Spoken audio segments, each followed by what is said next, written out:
Okay, calling the Joint Committee on Ways and Means and Waterland to order. This morning, we'll hear from the Department of Land and Natural Resources, who will present their biennium budget requests. So good morning. Morning. Aloha mai kako. Aloha. Aloha. Chairs Dela Cruz, Inouye, and members of the Ways and Means and the Water and Land Committee. My name is Dawn Chang, the governor's nominee for the chair of the Board of Land and Natural Resources. Sitting next to me is Laura Ka'akua, the nominee for the first deputy, and Kaleo Manuel, the deputy of the Water Commission. Also seated at the table, because I need all their help, is Cynthia Gomez, who is our fiscal management officer, and Cardi Chang, our chief engineer. I did want to introduce also members of our staff, our administrators. So as I call your name, as you can see, we've had a lot. Yeah, so the point of the director introducing everyone is really because the directors or the people sitting at the table are the only ones with the mic. Okay. So when people are introducing themselves, nobody else can hear it. Oh, okay, So if you can just, okay. yeah, Is that better now? Yeah. Okay, thank you. yeah, okay. And some may not be in here because of the capacity.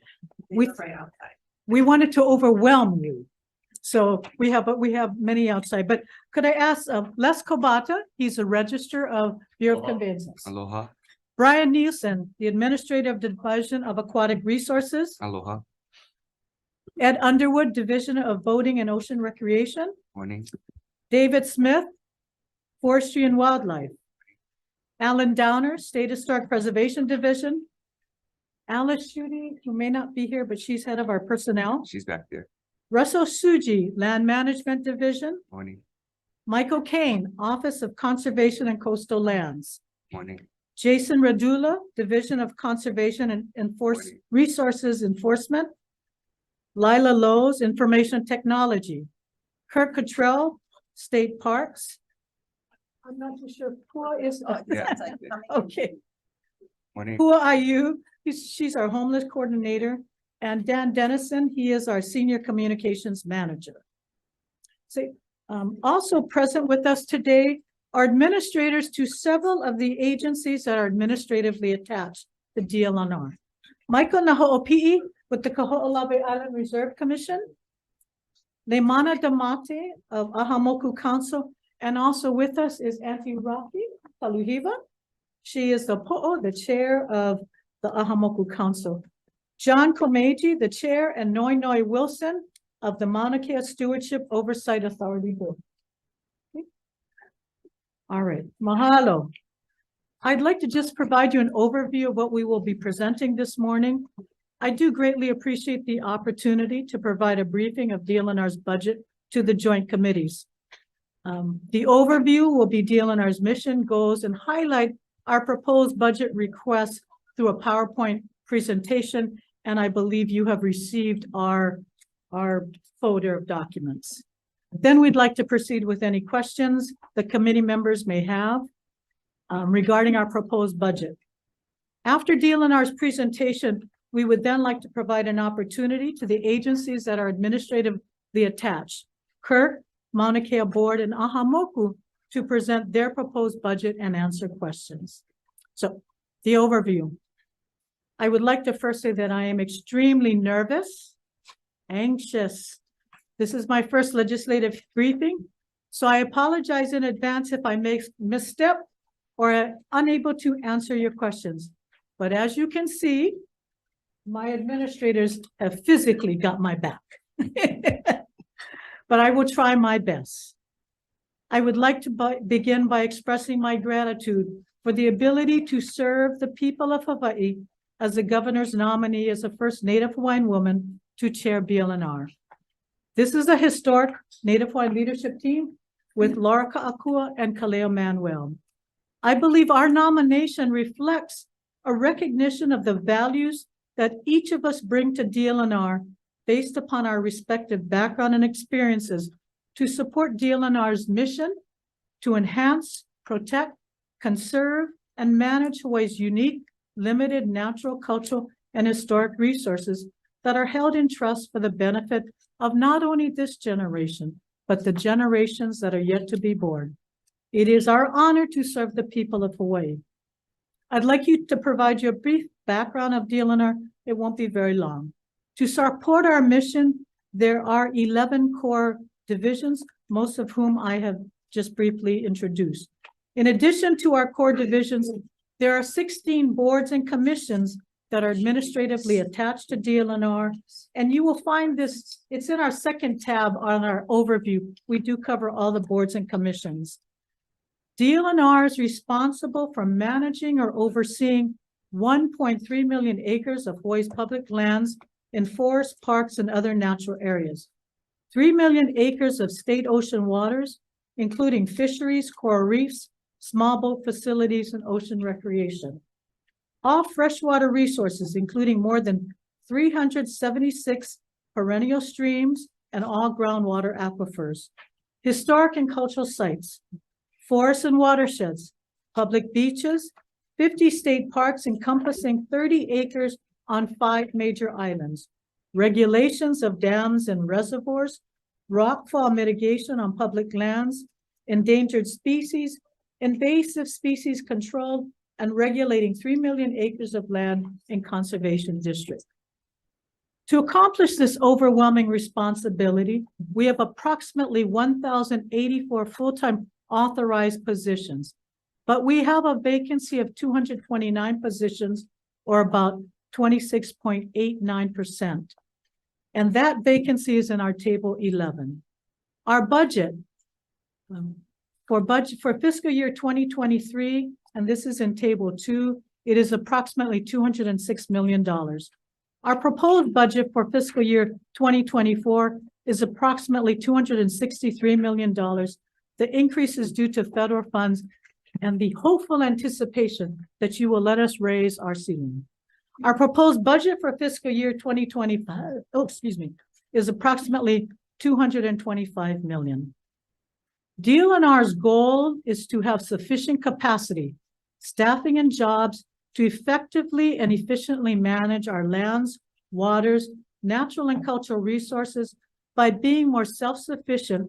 So we are working towards generating sufficient revenue to pay for our core operational functions at the same time of preserving and protecting those lands. Thus, our fiscal biennium 2023-2025 is based upon the following priorities. Raise our special fund ceilings to align with our revenue increases so that we can spend revenue that we are generating to manage our facilities.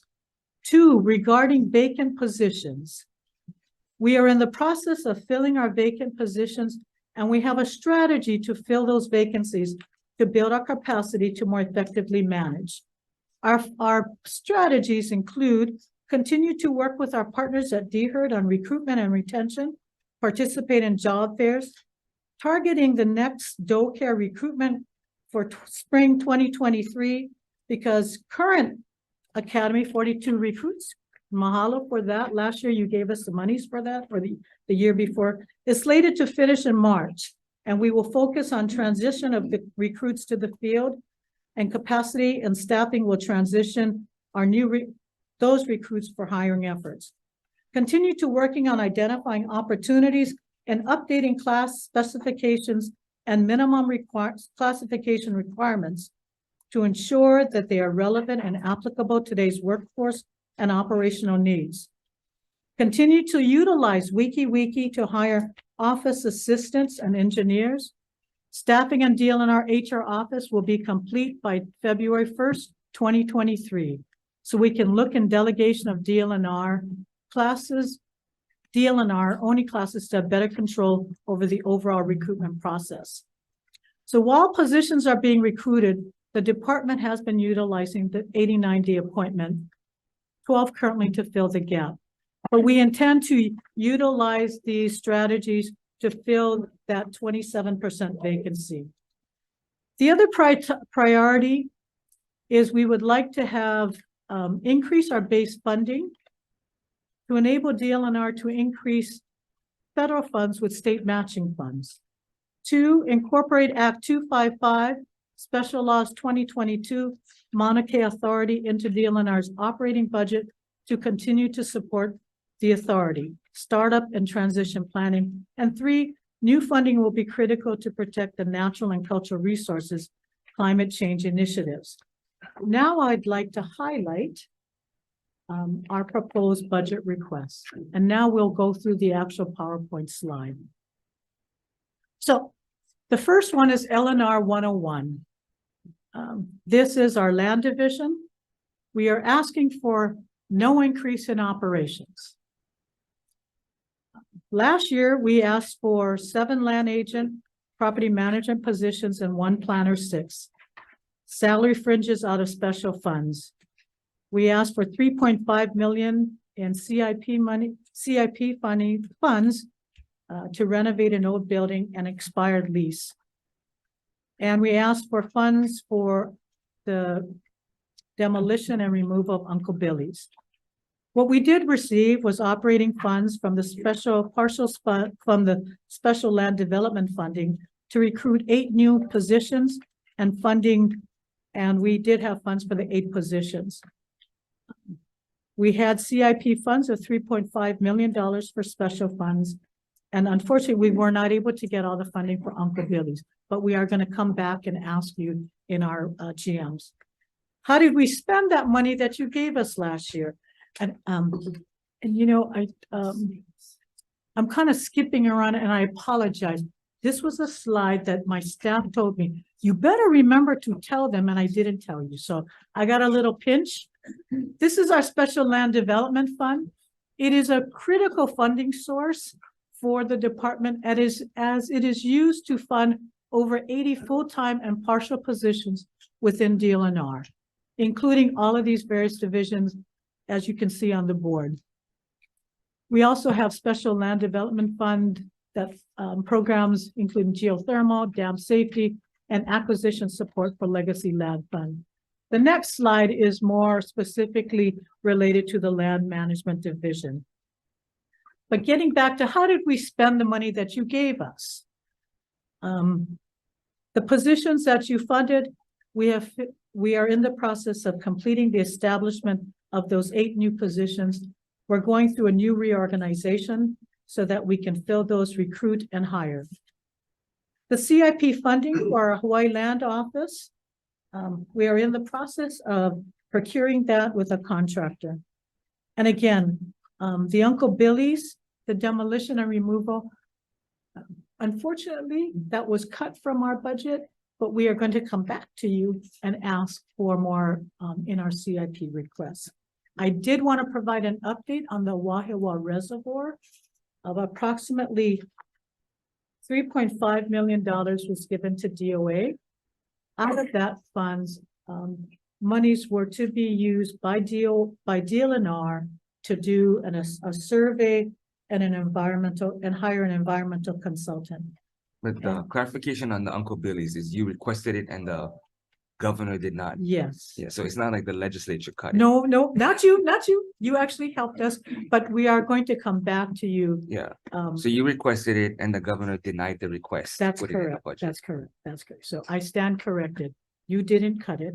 It was cut by the governor. But again, we do intend to come back and we're going to explain how we're including that in our proposed CIP. But I have been told, focus on your budget, and then we can explain to you things that we will be requesting. So we have tried to use land management, has tried to use your funds that you have provided us to accomplish the tasks that you set aside. And the monies that we're requesting will help us with our strategic plan for the master development for Kapolei, which will likewise help to generate necessary funding. The next is LNR 101, our coastal and conservation and coastal lands, or OCCL. And again, they regulate conservation district lands, including our mountains and beaches, host state climate change mitigation commission, and they work with the commission to plan for the effects of sea level rise. We are asking in our proposed budget, and these are found on table 4, LNR 101. We are asking for 3.5.9 million of general funds to complete the Waikiki Master Plan Phase 1 project.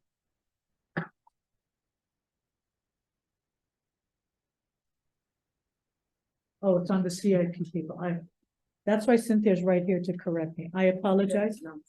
It's under lumps. Oh, I'm sorry. That's correct. So I'm going to provide greater explanation on when we get to LNR 401. That was my misstep. So we're asking for that out of CIP funds. On table 15, but I will provide greater explanation when I get to LNR 401. One for what? I'm going to get this straight. Please bear with me. I greatly apologize. However, last year we did accomplish several of the projects that we had presented to the legislature, including we completed the design phase for the EIS for Waikiki and Ka'anapali. We completed the community outreach to develop community-based coastal restoration projects in underserved areas. And we completed the settlement agreements for coastal violation. Next LNR is LNR 101. This is our poster child, the Bureau of Conveyances. They are 100% self-funded, which with general funds contributions for fiscal year 2022. They were able to maintain their full operations during COVID. They continue to process over 1,100 to 1,300 documents daily. And they have completed phase 4 and they are entering phase 5 of their digitization project.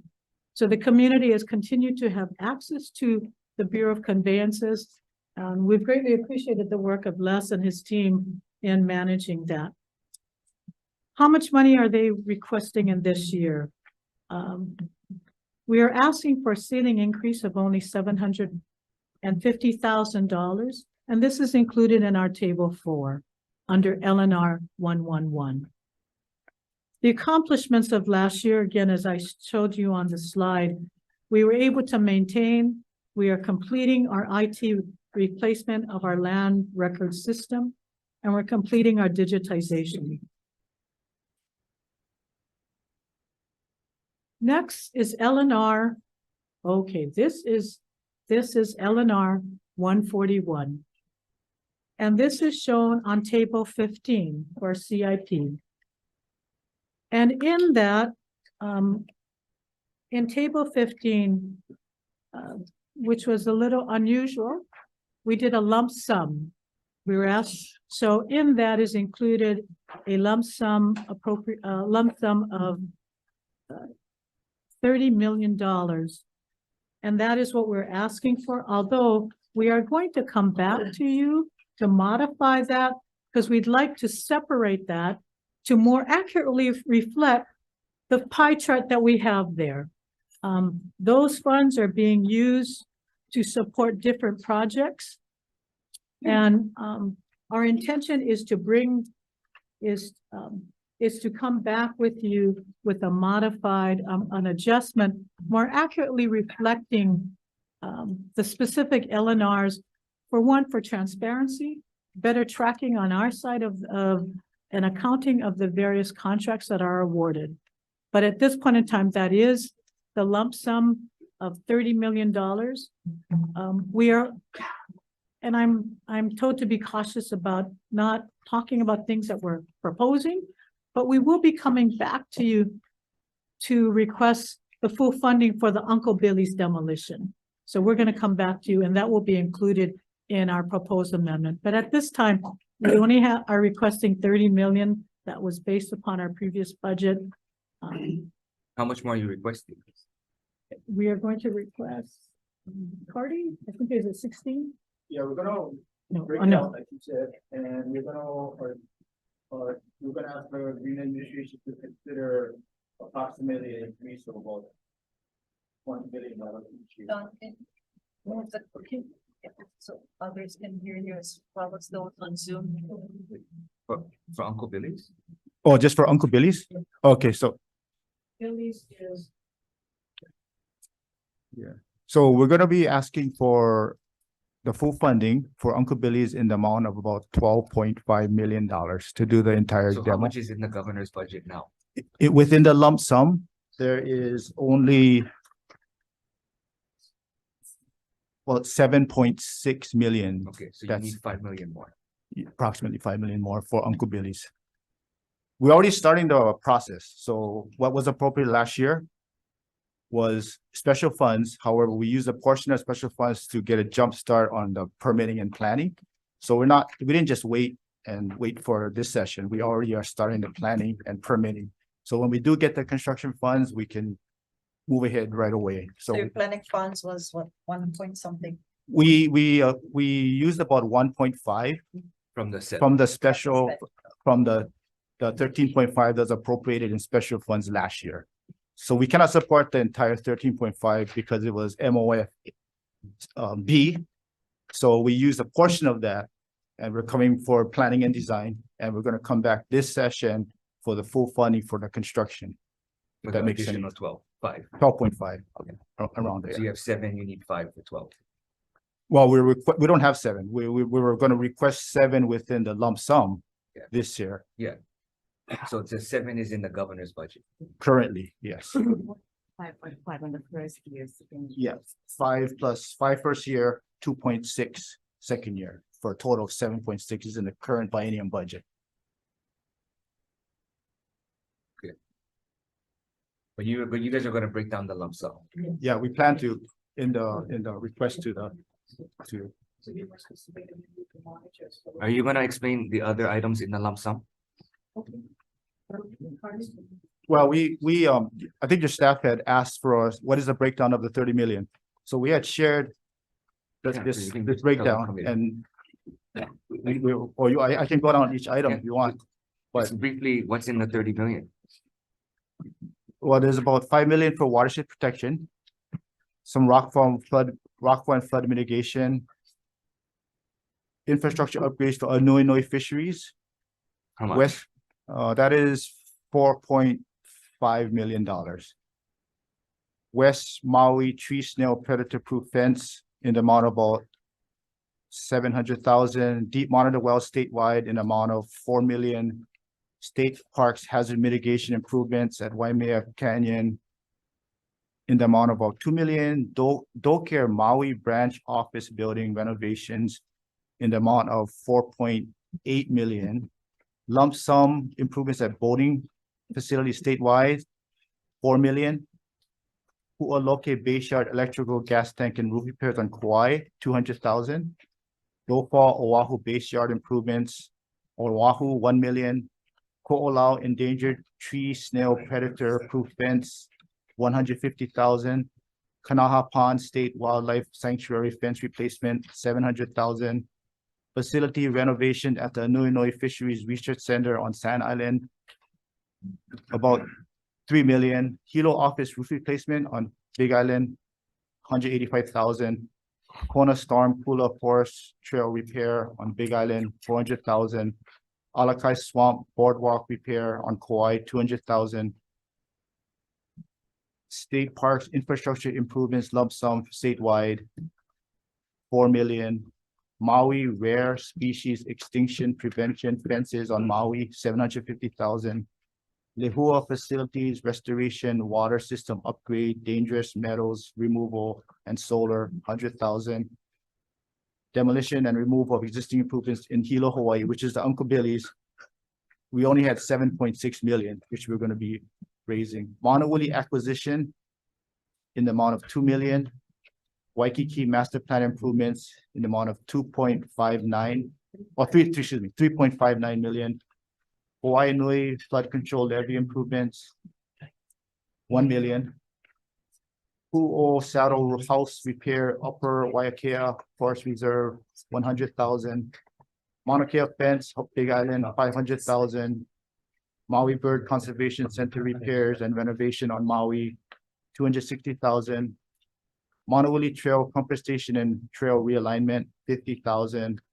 And the last item is Nu'uano Forest Recreational Plan and Protection Access and Parking on Oahu, 215,000, which totals the 30 million.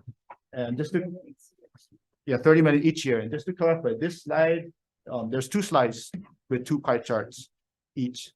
They're broken down into MOFC, which is general obligation bonds, which is more for major CIP, and The second set of pie chart is MOFA, which is general funds, which is more for minor repair maintenance type. That's why you see two slides with two pie charts.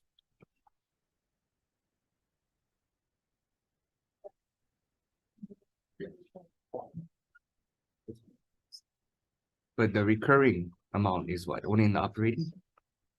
Excuse me? You're saying that it's gonna be a recurring amount. The recurring amount, when you, well, You're we're gonna put gonna it in be, your base. No, no, the CAP is not base funding. no, but These are what just, about the minor repair stuff?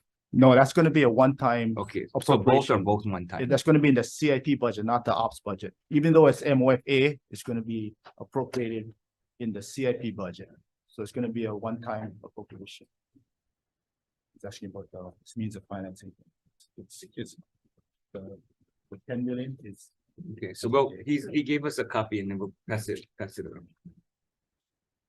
It's not recurring, it's one time. Thank you for the question. So, next item, LNR 810. This is engineering division.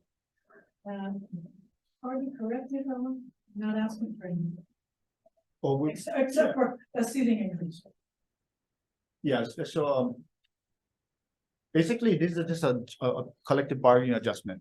So we want a special fund increase of 7,000 to account for CB. And because we're anticipating getting a federal grant, all we need is an increase in the federal fund authorization. This is not general funds. Those are the two bullets up there.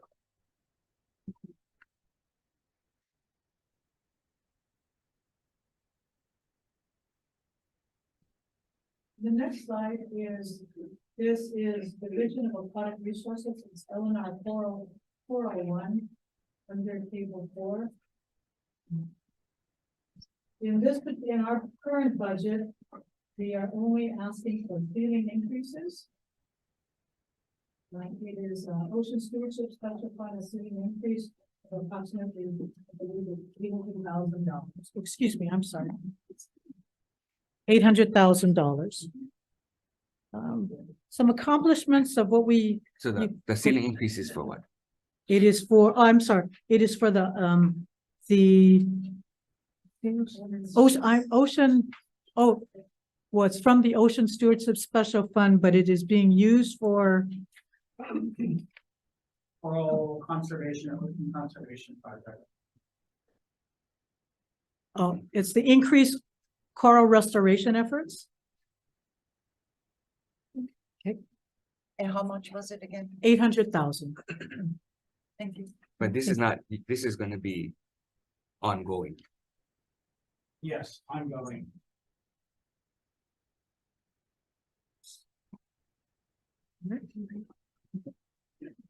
The next is LNR 404. I'm sorry. This is Division of Forestry and Wildlife, 172. And 172, we are asking for a full year funding for Forestry 5 position. And we're also asking for, and this is under 402, Native Resources and Fire Protection. We're asking for approximately $1.5 million. And 402, oh, I'm sorry, for the Invasive Species Council. And in 407, we're asking to convert 12 positions from temporary to permanent. Okay, so for members, this is on page I'm sorry, 64. yes, this is on table 4, page. So if you look at your, We don't have this. so you- And then this is our table. table 4, on table 4, Yeah, but if you, table 4 only has all three, right? What you asked Yes. for. Table 6 has all the justification done. table 6, yes. So it's easier for us to Sorry. look Okay. at table 6. Okay. You're right, table 6, but we'll use those. Because you don't have the justification on That's 4. correct, you're right. So we're looking at both table 4, table 6. Yeah. Yes, Yeah. I'm sorry, so, on 4, so in addition to Forestry and Wildlife, it's LNR 407. we're asking for approximately 201,600. Oh, so that's a total of about $250,000 for full-year funding for the Natural Resources Management Specialist 5. And the last one is 804. Oh, the 804. It is, we're ceiling increase from our Wildlife Revolving Fund of approximately $250,000 in fiscal year 2024 and fiscal year 2025, 150,000 for, for ceiling increase. And On you're top right, of the 250. So 250 first year and then you want additional. for fiscal year 2025. Yeah. Yes, yes. And, okay, So by the end of the biennium, that'll be 400. No, actually, just 250 in the first year, second year is only 150. So bring it down, back down. Yes. oh, okay. I'm still learning this process. I apologize. Okay. That's interesting. That No, because 100,000 is for equipment. Equipment is not recurring item. okay.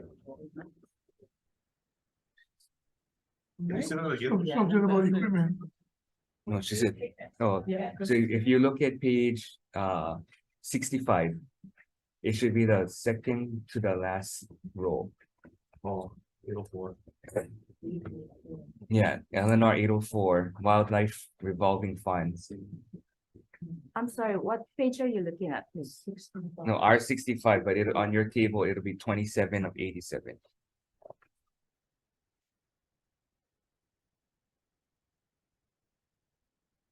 Okay, so it says ceiling increase for Wildlife Revolving Yeah. Fund. So the first year is for 250. The 250 is comprised of 150 services on a fee basis, so that's for contracts, and 100,000 for equipments. So the second year, we're not asking for the equipments anymore, but we still want to keep the 150 for our contracts.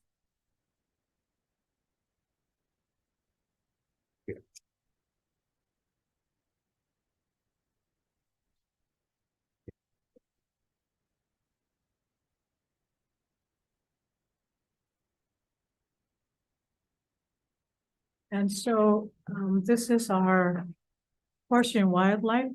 This is our slide on their accomplishments. They did 21% of Hawaii's priority watershed forests are protected. They have secured an additional $80 million since 2013 for watershed protection, using CIP funds as matching funds. The state agencies have initiated 65% of the action items in the Hawaii Interagency Biosecurity Plan. The Interagency Hawaii Invasive Species Council has supported an average of 400 million in invasive species projects per year. And we will, this is, it was in the lump sum, but we are looking at the Mauna Kea purchase of 22 million overall. And the state's contribution would be, I believe it's 7 million, although all we got appropriated was, Marty, correct me, it was 2 million. Well, the current lump sum Yeah. includes 2 million. Yeah. We didn't get appropriated yet. Yeah, I'm sorry. But we're gonna adjust that 2 million to higher. We're gonna, in the green industry. Yeah. West. So to ensure that we can acquire approximately, Laura, the total acquisition at Mauna Kea? Approximately 1,000 acres in Mauna Kea. Can you briefly describe the acquisition, the types of lands? Sure. So the Mauna Kea acquisition is an exciting purchase for the state of Hawaii. It includes Queen's Retreat, where our Queen Lili'uokalani wrote Aloha Oi, hundreds of cultural sites, old lo'ikalo that the Kailua community is interested in restoring and farming again, our trail system. So it's going to be a real game changer in terms of agricultural production, food production for Hawaii, cultural protection, as well as forestry and recreation for Hawaii's people. But the state's contribution is critical, but it is being funded by numerous sources of other funds, federal funds, as well as private funds. Hawaii Land Trust is also helping to shepherd that acquisition. So what did you say? Recreation, Sure. forestry? Yep, recreation, forestry, cultural preservation. And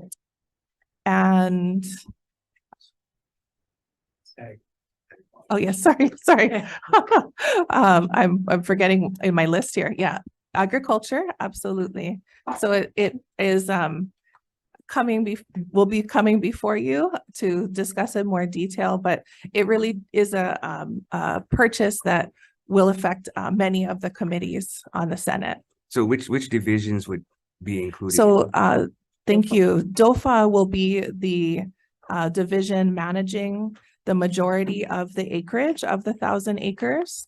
And then there's actually a number of community nonprofits that are partnering with the state, and there will be about So who's running 200 the ag acres. component? Who's doing the ag? So there's going to be 2 community nonprofits that will be farming there's 200 acres on the Makai side of this property, Ho'okua'aina and Ka'ulua Kalana. Other partners involved are the Trust for Public Land is project managing. The city and county of Honolulu has appropriated funds for this already, and is going to easements on the 200 acres to be owned by the nonprofits, and that will be co-held with Hawaii Land Okay. Trust. So maybe at some point you can do A more full thorough briefing, presentation, absolutely. because the legislature has already stated multiple times that ag lands should go to Department of Ag. And Right, so that was through Act 90. Yep, you're right. And so I just want to make sure that as we purchase lands, we're consistent, because we're having a difficult time transferring land in your current inventory to You're right. Department of Ag, that we don't want to continue, we don't want to add to that problem. Yeah, sorry, I probably confused everyone with the description. So the agricultural lands are primarily with the 2 community nonprofits that have a specialization in cultivating And so lo'ikalo. they would lease. And they're going to be, actually, they're purchasing those lands separately, and DLNR DOFA will be the owner and steward of the majority of Okay. those lands. So you have Okay, 1,000 maybe you acres. should do a more thorough, so that Yes, when we can absolutely. see the entire purchase and which specific TMKs are going to be managed or owned by which Yes, entity. we would love to. No, We'll work with your committees to And schedule what the that. state gets out of it as regards to an easement on some of these properties. Yep, so the state will have ownership of the majority of the acreage, which is, not the primary focus there is not necessarily agriculture. It's more so cultural preservation and But you said recreation. 200 acres are committed to ag. Yep, 200 acres will be under community nonprofit That they're ownership. going to own. They will own it. The state will have deed restrictions. Okay, so they're contributing to the purchase too. It's going before the State Legacy Land Commission. So it's So state's gonna buy it and we're gonna transfer ownership to the nonprofit? no, sorry. So there's 2 different, we're looking to partner with you all in the legislature for the acquisition of the lands that will fall under DLNR. And then separately there's really 3 separate projects to preserve this full 1,000 acres. So for the 2 projects that will be owned by community nonprofits, But how, those I don't are, understand. So are they contributing to purchase and then that's what they're getting for their contribution? their applicant, the 2 community nonprofits are applicants to the State Legacy Land program. Yeah, so they're gonna get money from the state They're going Through to get Legacy money Land, from the state and the and then city they're gonna help. to purchase those 2 parcels. So it's still the state buying it and then giving it to a nonprofit to own. Yes, yeah, it's a state grant. Yeah, you're right. Yeah. But we'll provide you greater explanation and details. Can I, yeah, Chair, so going back to, so the $2 million, Cardi, is coming out from the lump sum.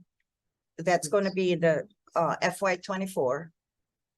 And what was the total purchase state commitment in dollars, millions? I believe it was 7. Or We set aside 6. the total ask for the state map is 16.5. Yeah, that's what I was gonna say, because in your 25 FY 2025, you're asking for 16.5. So so the 2 million was in the existing budget. Obviously, that's Right. less, but like Chair said, we're gonna look at considering an adjustment to certain CIP paths, which would increase that to maybe 7 million.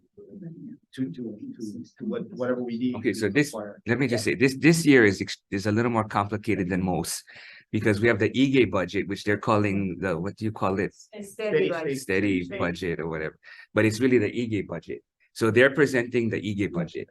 And then they're also going to present what they hope the Green administration will submit in general in governor's messages to add to the budget. That's right. So that's what I was trying to get to the last department was, why don't you go over the EGA budget requests? Yes. And then after that, you go over what the department will ask the administration to submit as governor's messages. So that we know what's really in the document now. And then what you're going to come back for as governor's messages. I appreciate that. And I sort of got the message on your last hearing yesterday. Oh, Sure. sort of. Sure. Maybe that's. Before we go on, we all confused. So how did this nonprofit get into this thing? How Well, did they? you know what, though, but we should have a discussion on that. But you know what, I think most of us have a concern where the state is buying land and then we're basically giving it to other groups. And I'm not sure if we have the easement. I'm not sure. Why don't we just lease it? And then we still have the ownership because That topic. The part about we transferring land from them to ag, and they're purchasing more ag land, but it's not going to ag. You see what I'm saying? yeah, so that's why. Making all these deals on their side for ag land, when this land should be transferred over to ag and let them make that deals. That's what my. No, yeah, we should have consistency in the process. And, you know, I just want to be consistent with Act 90 because we're having such a difficult time getting DLNR to transfer lands to DOA. And we totally understand that. And we are trying to, under the Green administration, have better coordination with DOA on this Act 90. So in fact, we are meeting with DOA to facilitate that transfer. So I know that's not currently before you today, but I do want to let you know that we have heard the concerns. So we are addressing with DOA the timely facilitation of those transfers. Yeah, I mean, the departments between DLNR and DOA have to Yes, articulate which lands are really for food production, which lands are really for cultural preservation, and which lands somehow end up in the two. sure. Because I would think taro production somehow is Mhm. both, but it Right. still has to be for food production. Right. Nope, those are fair questions, and we will provide you a greater detail of this acquisition, so we can explain. And then when we get into the green proposed budget, because they do support this acquisition, we will provide greater detail as well. So we apologize for sort of jumping the gun here. But you're saying that you have part of this in your We lump do. sum, so that's why you're explaining Yes, it now. that's why. You have we're the two, but you right, need yeah. 5, 5 5, million. 5 additional, 7 total. So To actually close out And then this, how much from the legacy land fund? Because it's not just the I 7 don't have million. that number. I'm sorry. Well, it says 22 million, so who else is putting in money for that? There's been significant federal funds raised as well as county funds that are coming into this, this whole effort. So we would be, Yeah. it is a very complicated purchase. as Do you they can have see. conditions on their money? They do have conditions and restrictions on their money. Do you know Yeah. what they are? Or are you going to present that later? They're pretty complicated, so I'll present it later. We'd be happy to do a full briefing on this effort. before that.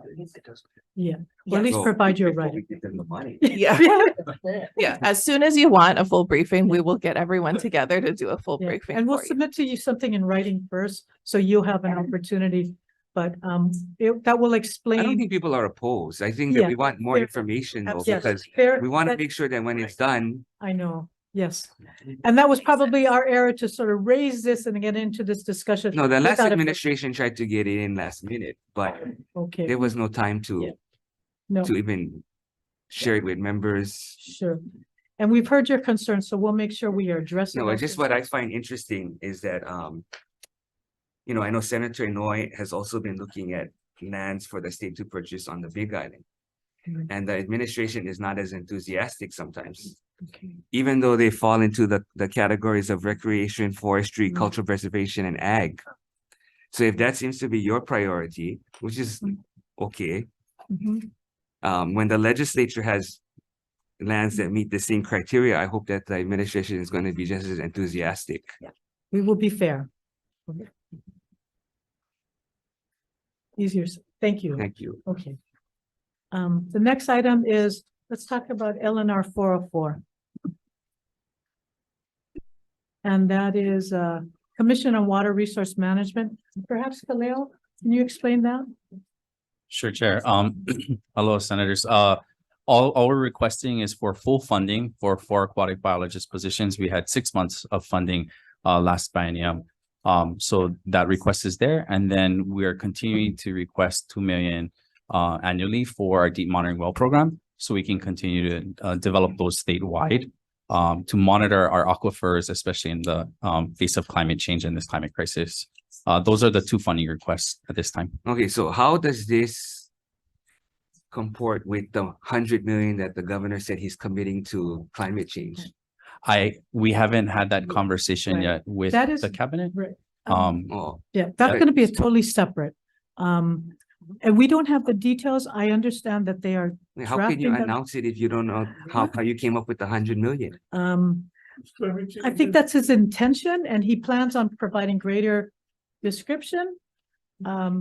So we don't have the bill before us, what he's proposing in that. And that's not included in our current budget to you. But those are fair questions. I'm sorry, I don't have the answer for that. So of the 100 million, how much goes to DLNR and for what? My understanding, I think all of it is going to deal on it. The but whole we- 100 million? That's my understanding, but I have not seen anything in writing. I have not seen the details of that. And that's not currently included here. So I'm not even sure how they're proposing to the purpose, the disbursement. All I know So is, you weren't included in any conversations? no, I was at the, when he announced it, but we were not included in those discussions. I'm So certain we will be included. So it'll I'm sorry. probably come in as a new ask, Yes. as a Yeah, GM. New or something. DM, yes, I am very certain. I think this Sure. is his investment in the future. Yes. But the problem I have is that gonna be part of the climate change to fix the ozone layer? Because the climate change every day. We get all this stuff and you don't even know, you're announcing these things of climate change, investing money for climate change, coastal erosions. We've been having that for hundreds and thousands of years. And all of a sudden, it's a hot topic. It's like the Skylab is falling. I mean, you see the kind of stuff that they throw him out there and then he doesn't even tell you.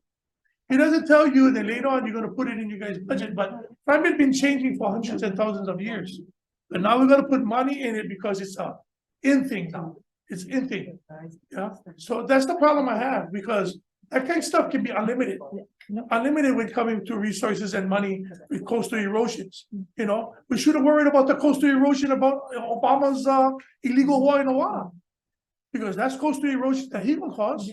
You see what I'm saying? No, I So we gotta greatly, prioritize some of this stuff because we get other people suffering now with coastal erosions, right? They've been happening for a long time, not due to climate change. It's been happening for years. Look at the guys on the North Shore. no, I Yeah. appreciate your concern, Senator. And as soon as we get more details on this climate change legislation, and we will get back. I think he was trying to be aspirational because this is climate Well, week. it didn't say legislation. It was 100 million Yes. dedicated, so. Yeah. Yeah, well, Exactly. I know we will come in, well, I shouldn't say I know, I am So anticipating. it didn't that- sound like it was policy changes. It sounded like it says a commitment of funding. And I know that that's what it sounded. I wish I had more clarity to provide you. I don't.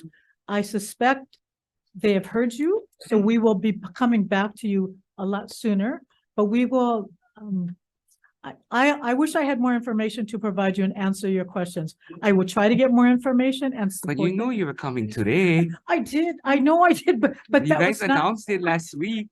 You knew you were coming today. you're right. I did know I was coming on the budget that I had, but you raise a good point. But I don't want to just, I want to provide you facts. I So know, but let we- us go back. We don't. We have one budget hearing with Okay. each department prior to the opening Sure. day. Um, You had announced, the administration already announced it. This is your time to tell us how you're gonna spend it. I'm sorry, I don't have that. I don't have the answer for you. I will go back to the governor's office and ask for greater detail in light of the questions that you've asked. Well, perhaps they're all listening, so I think he understands when I you say something to the public, then you better I- have that clarity Yes, too. I think Senator Uh, Inoue, yes. If Kalia, you want to proceed that? Wait, you gotta- before- No, I just have a comment, though. If this is how the hearing is going to go, that we don't have clarity or you don't have the Okay. answer, then we should just reschedule the whole hearing. I mean, that's just how I feel, Maybe because I, subject matter. No, so what we can do Yeah, is let them continue. finish and Yeah. then recess. Okay. And then you can come back on the 100 million and maybe some of the other things that you don't have answers on. That's fair enough. I know, what we want to come to you with today is to answer any questions related to the budget that we have proposed to Yeah, you. so at least the EG budget. Right, at least right, the previous EGA budget. Because unfortunately, the 100 million is not included in Because that's this- an official document, at least, the EG budget. Right, that's So correct. that's So- outlined, that right, has details. Right. The And that's, the new things, there's nothing in writing yet. you're asking, and you're asking us valid questions that aren't in our budget. But and you, we but you made pronouncements No, about it. I understand, I understand. So, Mr. Chair, what we should do is continue with the, EG with the budget. with the budget, and then we do have some questions. Okay, Short questions for the individual agencies, good. and they Previous are, budgeted items. yeah, and, Alright. there are questions from our members here as well. And then Very we good, can thank you. recess and then give you time to gather more information and come back. Because And I it- think Senator Kidani brings up a fair point. And Yep, just to I let you know appreciate that I think the departure for this hearing should adjourn at 11:30. So we got time. Okay. I don't know if that's enough time.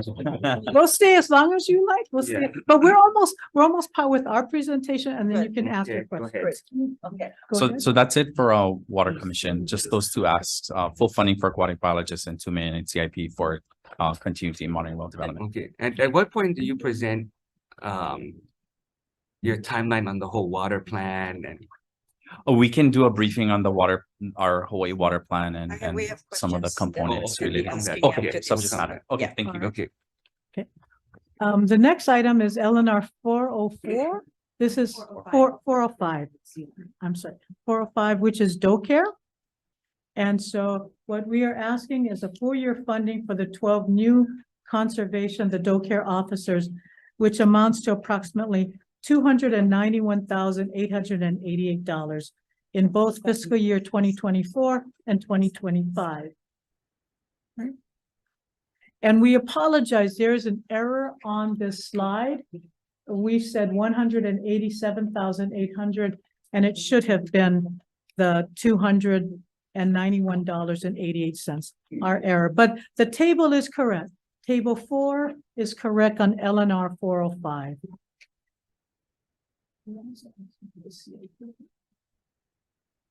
See where else? Okay. Oh, and we are also asking, okay. That was included in our lump sum? Yep, so that was included in our lump sum under CIP It is the request for 400,000, and that is for party. That is for the Docare Maui branch office building renovation. 400,000 in fiscal year 24. And I want to correct, 3.4 should be 4.4 million in fiscal year 25. Pounds.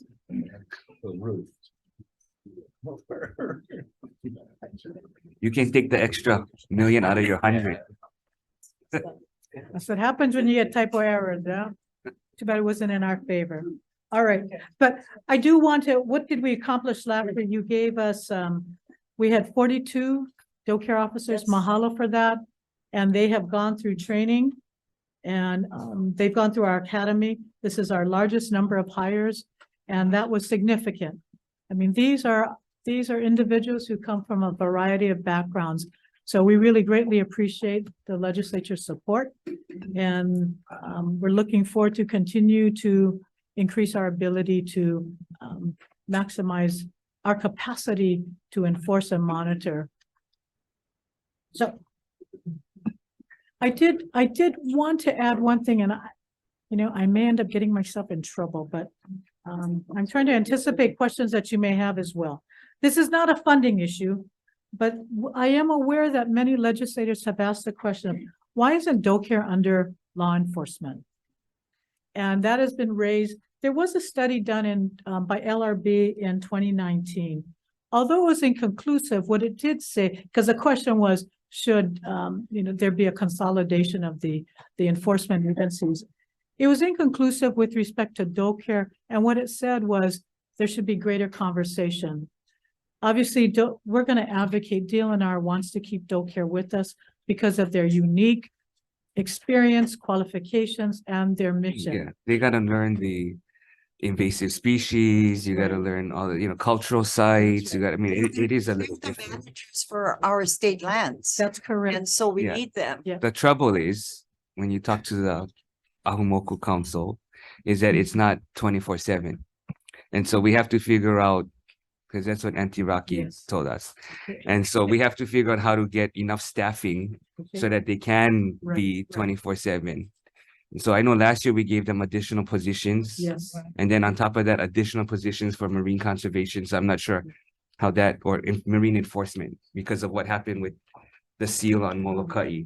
We had, we cannot have that happening. So, a couple seals. Oh. We're still waiting for the report. and so, and when it's appropriate and we start to ask questions, and I just want to get into Thank a you. I status of appreciate that. Let's see, our next item is LNR 801. This is Dobar. And Dobar, we're asking for a ceiling increase for fringe benefit amounting to $368 in both fiscal year 2024 and 2025. And we are asking for CIP, which is in that lump sum, and that was in the amount, Cardi.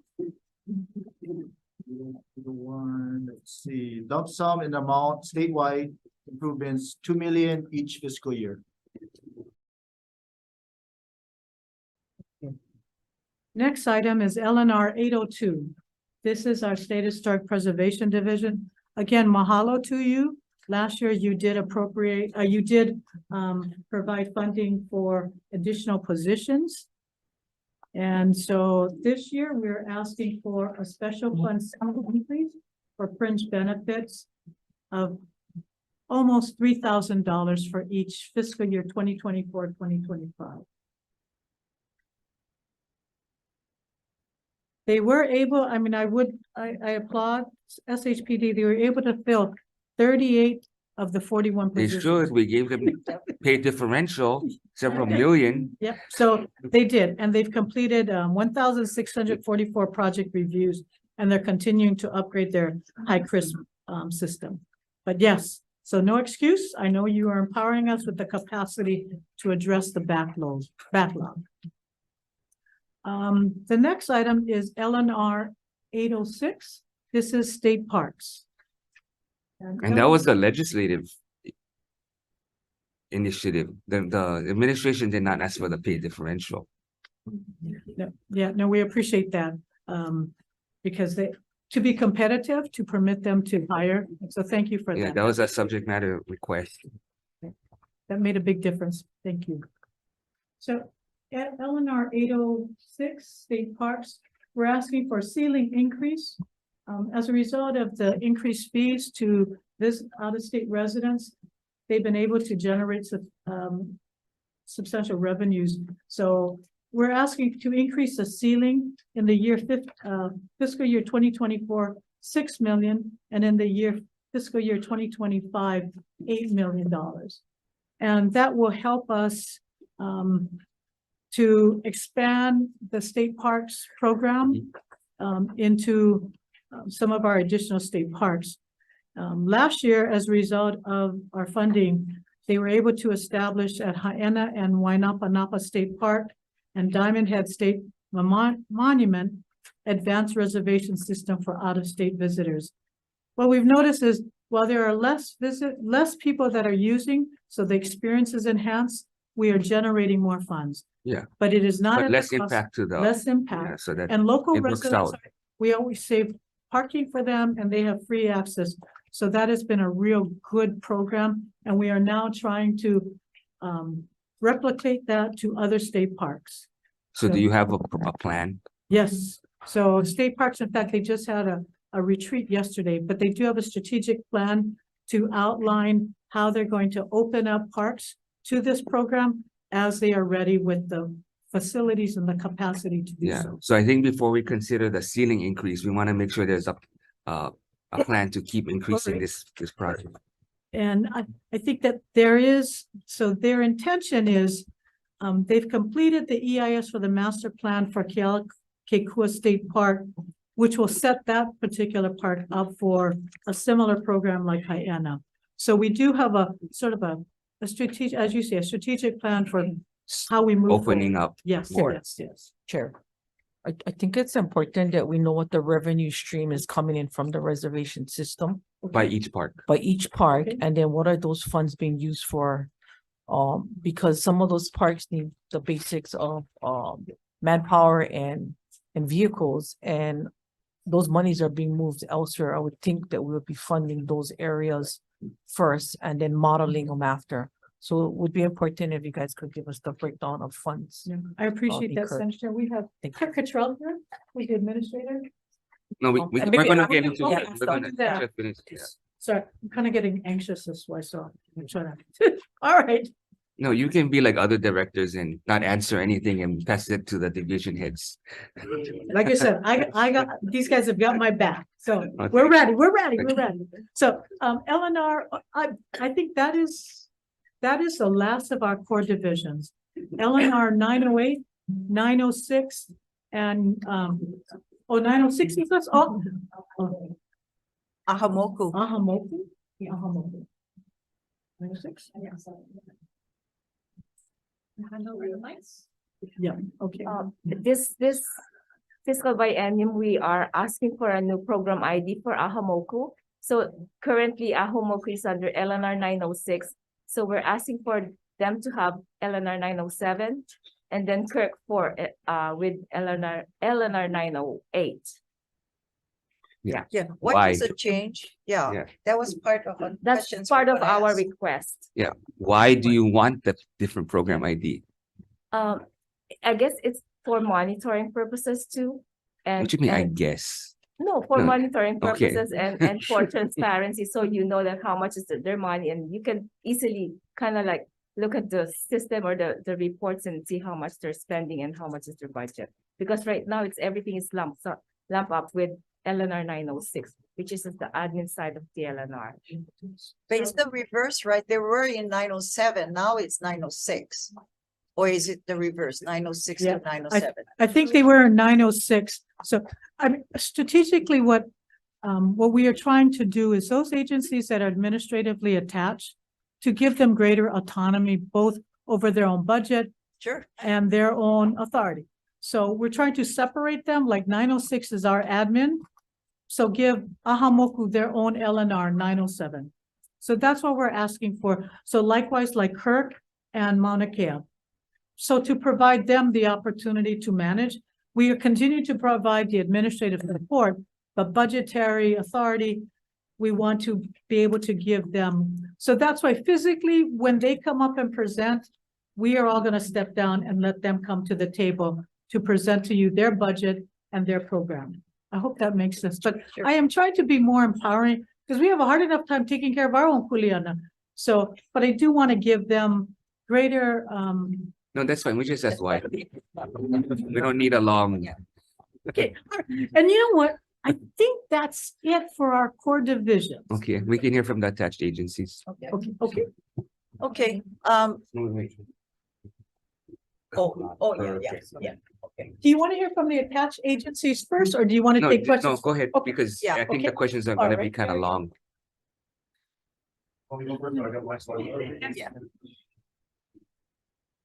Hello, Senators. Mike Aloha. Nahoki, Aloha. Executive Director for the Kaho'olawe Island Reserves Commission. Okay, so this interim WAM site visit, we are going to help We can do that. We can do that. And all it takes is money. stay one even, at least one night. Nice. Yeah. Bring, I just want to say, Invasive species. and bring your Choi, trees. Happy New Year. It's not a new legislative session. If you don't see Kirk wandering the halls looking for money. So in the EGA budget, we are asking for the full year funding for the generous legislative adds that you guys made last year to the administration budget of the 400,000 operating funds and the 2 permanent positions that are greatly going to help us. What we're looking for in the long term is try to make those 400,000 permanent. Though that money provide a great relief from the combined island-wide fire of 2020 that we're still recovering from, the impact of COVID on our volunteer program. Within the last year, we was able to increase 25% more volunteers, but we're still 30% below where we were pre-COVID. We're hoping that the money that we're going to use this year is going to offset the burn that we've been going through our trust fund. We have been successful in the past years to be able to build up a small pot of money in the trust fund. We're at 700,000 right now. We're about 200,000 is unencumbered. But that is kind of our buffer to allow us to go through those lean years. And we were lucky that we had built up enough to make it through those lean years of the COVID pandemic. So hopefully you'll be seeing me later this year, trying to make the 400 that you gifted to us as permanent and reoccurring. And once we can stabilize and have a sustaining restoration money that we use for the infrastructure, the base camp to provide house and work people on to allow them to work in the island, I will eventually come back with a proposal for the first Native Hawaiian Culture Center on Maui that we already have the designs and the concept drawings, and I have my estimate permit already pulled. Was funding about 5 years ago from Representative Kaniala Ing. He gave us CIP money to do his concept design. And the hope of that center is not only for Hawaiian cultural practices, but really focus on sustainable restoration throughout the island for gathering people that are going to utilize and have indigenous knowledge relating to environmental management, to sustainability, to how to manage the land. That's all I have. Thank you very much. You got your water system going? We had it, Water we catchment? had it fixed. And then the last Kona storm, just a couple weeks ago, it broke the pipe again. So I'm heading out today and probably go take a dive and try to see if we can go get it fixed again. Okay. One of our difficulties is working on Maui. A lot of contractors, they don't want to work for the state. So we have to kind of call friends in and say, hey, can you help us out with this? And they don't want to be compliant. A lot of vendors on Maui. So we do what we can. Anything is possible with the Kirk. Just send us funds. You gotta still follow, Yeah. Minnie Davis Bacon and safety laws, Oh, permitting. Yes, we follow all the OSHA laws because I used to be a federal OSHA inspector. So But I don't understand the request of the 400,000 and it's not in the EGA budget. okay. It wasn't approved in Wait, the EGA budget. Okay, so But we're gonna come back to you. and the through cultural many center ways. is that What's that? how much are you gonna be asking for the cultural center? Oh, that one we're gonna have to it's a big number. So I mean, it includes the interior. It's in the 40s, in the 40 millions. but that's not gonna be this And year. that's located where? It's in Kihei. We actually have 8 acres oceanfront Did you know Kihei that? at the Kihei boat landing. And that's where our Kirk office is at. And yeah, We can take Yeah. 100 million and getting from that. yeah, We still gotta do the Kihei high school. yeah. Well, we actually want to integrate with them to become part of their educational outlet and where they can do like research and come study. Right now, we've been working with Kihei Charter. They've been using like some of our outdoor areas in the past as classrooms. Because So you own assets, you own 8 land acres. already. You own, Yes, we Kirk have it. owns 8. Kirk owns it, yeah. Yeah. And that's where our boat is located, our boathouse, our nursery. It's a whole community center too. The HTA, they tried to do a program where visitors would volunteer, but they would pay to volunteer for nonprofits. Did you guys try that? We are full of volunteers. We don't even No, but need, the HTA one is the visitor pays to volunteer. yeah, we have access fees that the visitor we're not slated for tourism under our use plan and recreation. It's only for restoration. It has to be Yeah. pure restoration, cultural practice, Yeah, education. I think that's the same. Yeah. So as part of their whole destination management effort, they Yeah, we apply every time there's an opening for applications for HTA. We've gotten ones in the past. no, it's a program Yeah. that they facilitate so that visitors would go and volunteer for a nonprofit. Yeah. But pay the nonprofit. Yeah, we have enough local residents who pay No, but us. you want 400 No, million, this like is- 400,000. You want 400,000. Yeah. Yeah, I only have so much capacity. I'm trying to take all the local residents who want to volunteer first because we're trying to get the community ties to the land and try to get them to help heal Kaho'olawe. I have a 2.5 year waiting list of just local residents that want to volunteer. But if I have more funding, I can increase my capacity. The whole point is to get more funding Yeah. through the HTA program where visitors will pay you to Yeah. volunteer. Yeah, And then maybe we can match yeah, versus just Okay. all No, general fund. no, no, I understand what you're saying. I also have the caveat of no commercial activities No, allowed on Kaho'olawe, so. I don't think it's commercial. Well, the way the AGs has spelt it is that the exchange of goods and services for money is considered commercial. So what I do is I have a access permit that has to be administrative in nature that I can fund at the administrative. It's something I have to make a deal with the AGs to be even allowed to collect money. We couldn't Okay, collect money you for guys 10 go years. back because I don't think he understands Yeah. because To make a deal with us so we can help you with the AG. Yeah. I can do that, yeah. they're going to I have fish a ponds for question. restoration. They're going to all kinds of. Yeah. And so Mike, is, I'll take all the help. Yeah, Mike, we'll come back. PKO, Protect Kaho'olawe, Sure. are they Yes. still Sure. on the island? Yes, they are. And they're actually, they have 3 dedicated seats on the commission. And that's part of your volunteer. That's part of, well, it's part of our statute that the PKO has those seats on the Right. commission. But the last time that we visited, in fact, the 2 times, we went out as volunteers and planted the grass. I don't know if the grass grew or whatever. But we were not allowed to go on that side. So why is that? Oh, you are, it just, the way to get there is you have to swim ashore. The boat drops you off offshore, you swim in, Well, we there did is that no to get- facilities, it's Yeah. camping, it's like, No. We wanted to go and visit Oh. when we were there. We were Okay. not allowed to go. I can facilitate that, we can probably organize maybe like a helicopter or something like that to visit, yeah. I'm just curious to Yeah. see what's, can do what's there. Yeah, it's very rustic accommodations over there. Oh, all right. Thank you very Thank you very much. much. Let's move on to. Hold on, Moku. Chair. So where is this 8 acres you're talking about in Key? Where is it? It's to the McKenna side of the boat ramp. Okay, so there's no Blue Rock like our 350,000, 350 million high school that you got this Blue Rock. We're So it'll be closer to, easy for we're on construction. oceanfront. Okay, I just want to make sure construction will be cheaper doing sand than Blue Rock. Yeah. You know what I mean? Yeah. So now the question is, how much is the Navy and the military contributing to Kaho'olawe? And in the MOU that the state and the Navy signed, the state, the Navy gave the state 20, 30 years ago, like about $40 million to start all the conservation work we've been doing for the last 35 years or so. The Navy had a 10-year window that they were gonna continue the cleanup, and after that, Senator Noy said, that's it. We have tried through the federal process to seek additional funding.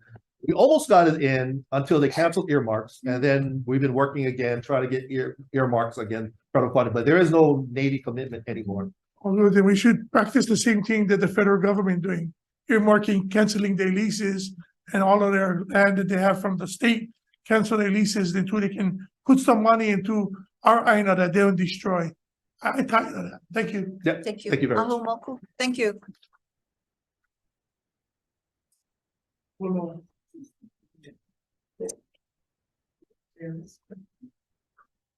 Aloha members, thank you for the opportunity for the Aha Moku to just give you a brief summary of where we are. As you can see on the slide, our 24-25 budget request that was actually approved by the IGE administration is 286,304. That you can find that on table 4. I think. Leimana, can you get closer to the mic, please? Sorry, Thank can you hear me? You Okay. might want to introduce yourself. Yeah. to the members. Okay, okay.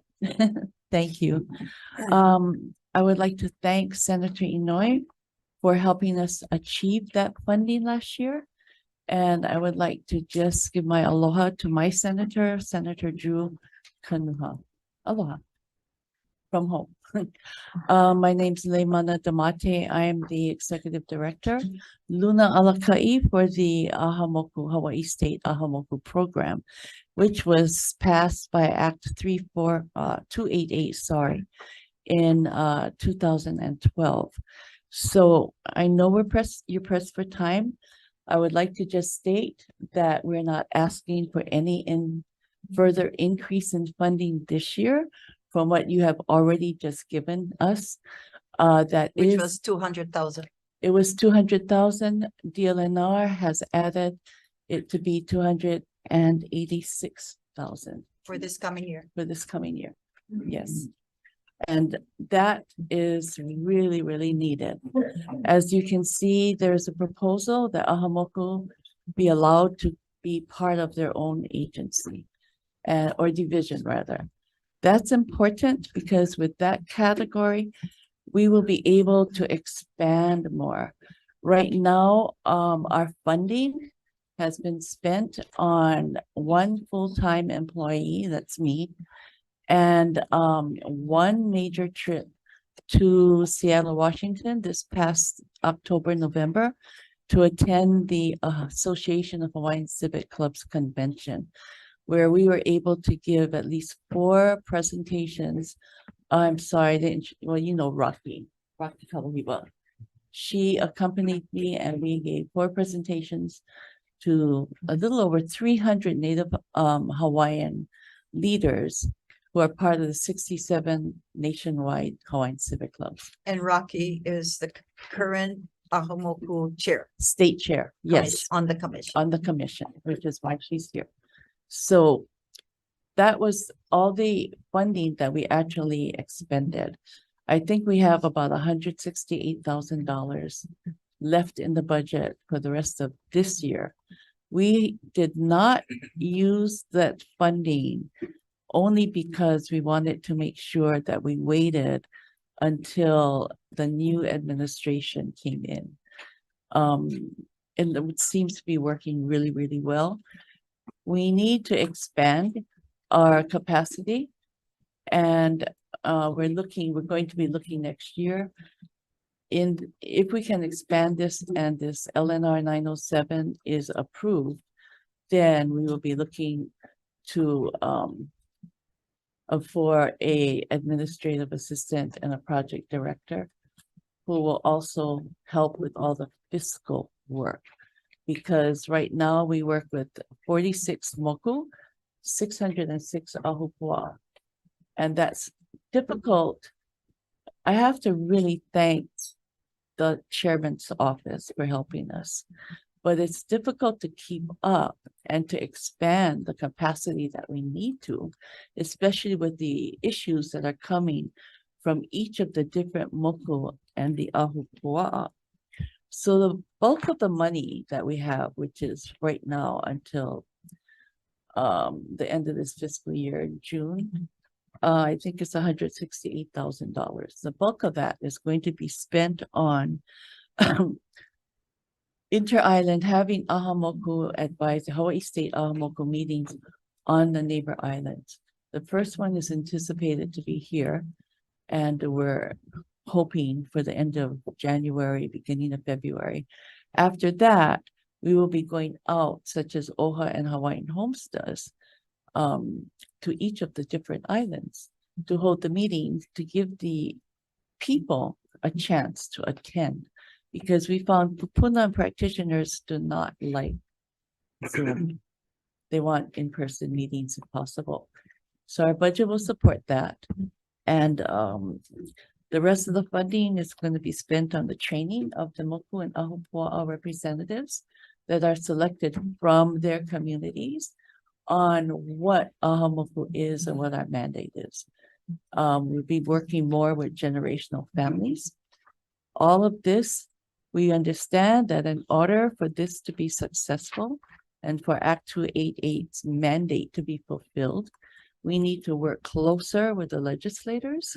We need to work closer with the divisions within DLNR.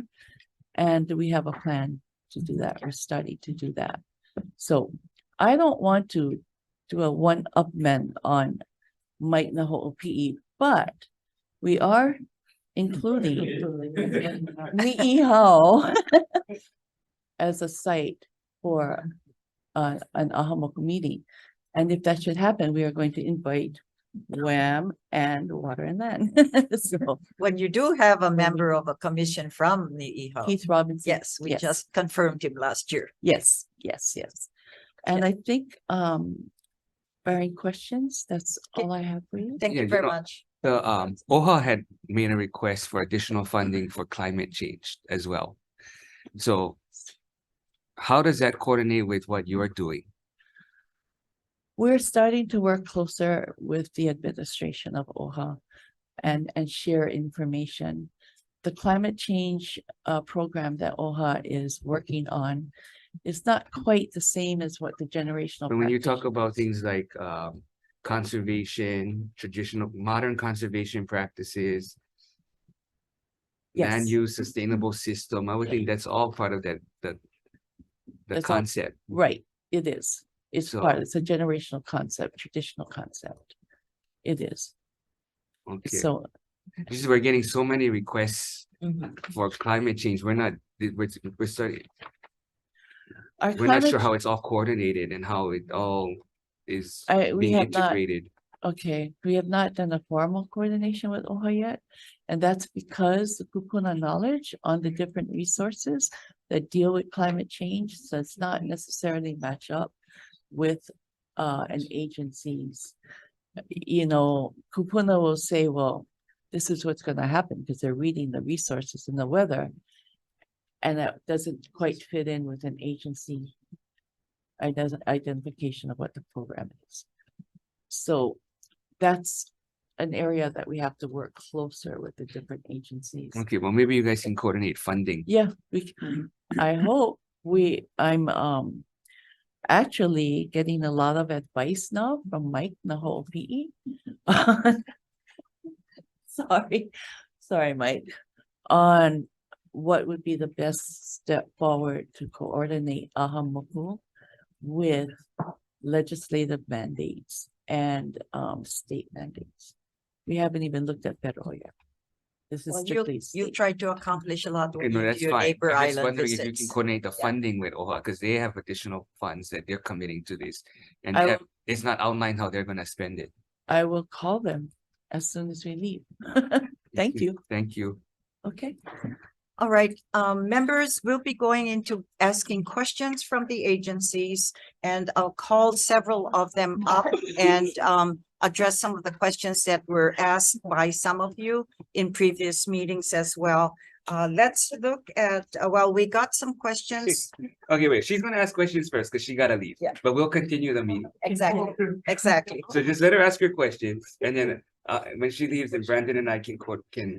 Excuse me. Yes, okay. Mr. Chair, Madam Chair, we wanted to have permit Mauna Kea. Oh, We have Oh, John? yes, sure, Yes, I'm sure. sorry. Thank you. Sure.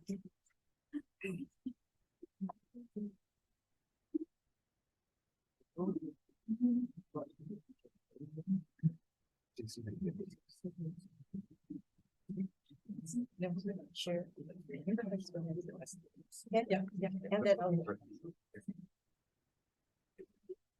Morning and aloha. My name is John Komeiji. I'm the interim chair of the Mauna Kea Stewardship and Oversight Good morning. Committee, and we and also present is another member of the authority, well, Dr. She doesn't like it, but Dr. Wong Lucen. So I wanted to start by giving you sort of a status and then sort of explain the $14 million. So right now, we were appointed as interim members in September or October of last year. So we've only had this really brief period. We've had 2 meetings so far of the authority. First of all, trying to get to know each other, then understand the scope of what we are being asked to undertake. We've come to the conclusion that the first thing on our plate is to stand up this new state agency. And we're beginning to understand the complexities. We have no employees. The University of Hawaii and DLNR are helping us trying to stand up this new agency, but we have no employees. We hope to hire an executive assistant one soon. So we have what is basically a working board where the board members are trying to figure out what the rules are in terms of the state and how we establish a new state agency. So we don't have any organizational structure. We don't have any idea about budgeting right now. So we've actually created a committee of the authority chaired by Noi to come up with recommendations as to how we would create an organization, whether we create bylaws, whether we have other officers. Right now, the only officer is myself as the interim chair, whether we should have vice chairs, whether we should have committees to, increase the amount of participation by the members of the board and address certain issues. So right now, we've created this committee. The committee is looking at organizational type matters and hope to come back with a recommendation soon about how we should be structuring that. At that point, we would be in a better position to again figure out how many positions we can hire for right now. Because as you recollect, the Office of Mauna Kea Stewardship under the University of Hawaii Hilo continues to manage the Mauna on a day-to-day basis. But at some point, the idea is to somehow merge the authority with that center. So we have to figure out timing on that, how that occurs. The majority of employees in the office are RCUH employees. How, if we are to transfer them over, how we make that Your transfer? timeline is what? Because the Senate will probably get the budget in March. Yeah, so I have to explain to you what the challenges are with the budget right now. So understanding that 90% of the current employees managing the Mauna are RCUH employees. And they are being funded by sources other than general funds. They are being supported by UH research funds, funds generated by the visitor center, funds generated by tuition, but none of those employees are being paid by general funds. The authority right now has one source of revenue, which are general funds. My understanding is that general funds cannot be used to pay for RCUH employees. So that's one of the big questions that we're trying to investigate now and try to come to some conclusion, because if our budget, the $14 million, let's say $5 million of that is employee costs. If I cannot bring those people over because I have no other sources of revenue, and I have to also understand, and we're trying to understand now, these other sources of revenue, which of those sources of revenue will follow the transfer? There's certain ones such as, I think it's IRTF, which are research funds. I'm not sure whether those funds would come over RTRF, So how many positions are you allocated now? one. This is the executive assistant. So you're gonna try to establish the 500? To The- transfer them all to you? Oh, the 50. Oh, 50? My personal belief is that I would like to transfer RCH to RCH. If I ask you to create the 50 positions, that means I have to have open, You have to hire. yeah, but I have to hire and create 50 processes to hire 50 people. And I'm not certain how long, we have a 5-year window, right? And we're not even talking about discussing the substantive issues. So how long is it gonna take for me to hire 50 some odd people through the state But you can system? do 89-day right away. Yeah, well, that's what we're trying to figure out, what options are available to us. Yeah, okay. So, I just don't want to get, no, if you guys can do what you can, and by the time March comes around, we Yeah. can have a better idea of what we have to do. yeah, that's what we're trying to do right now.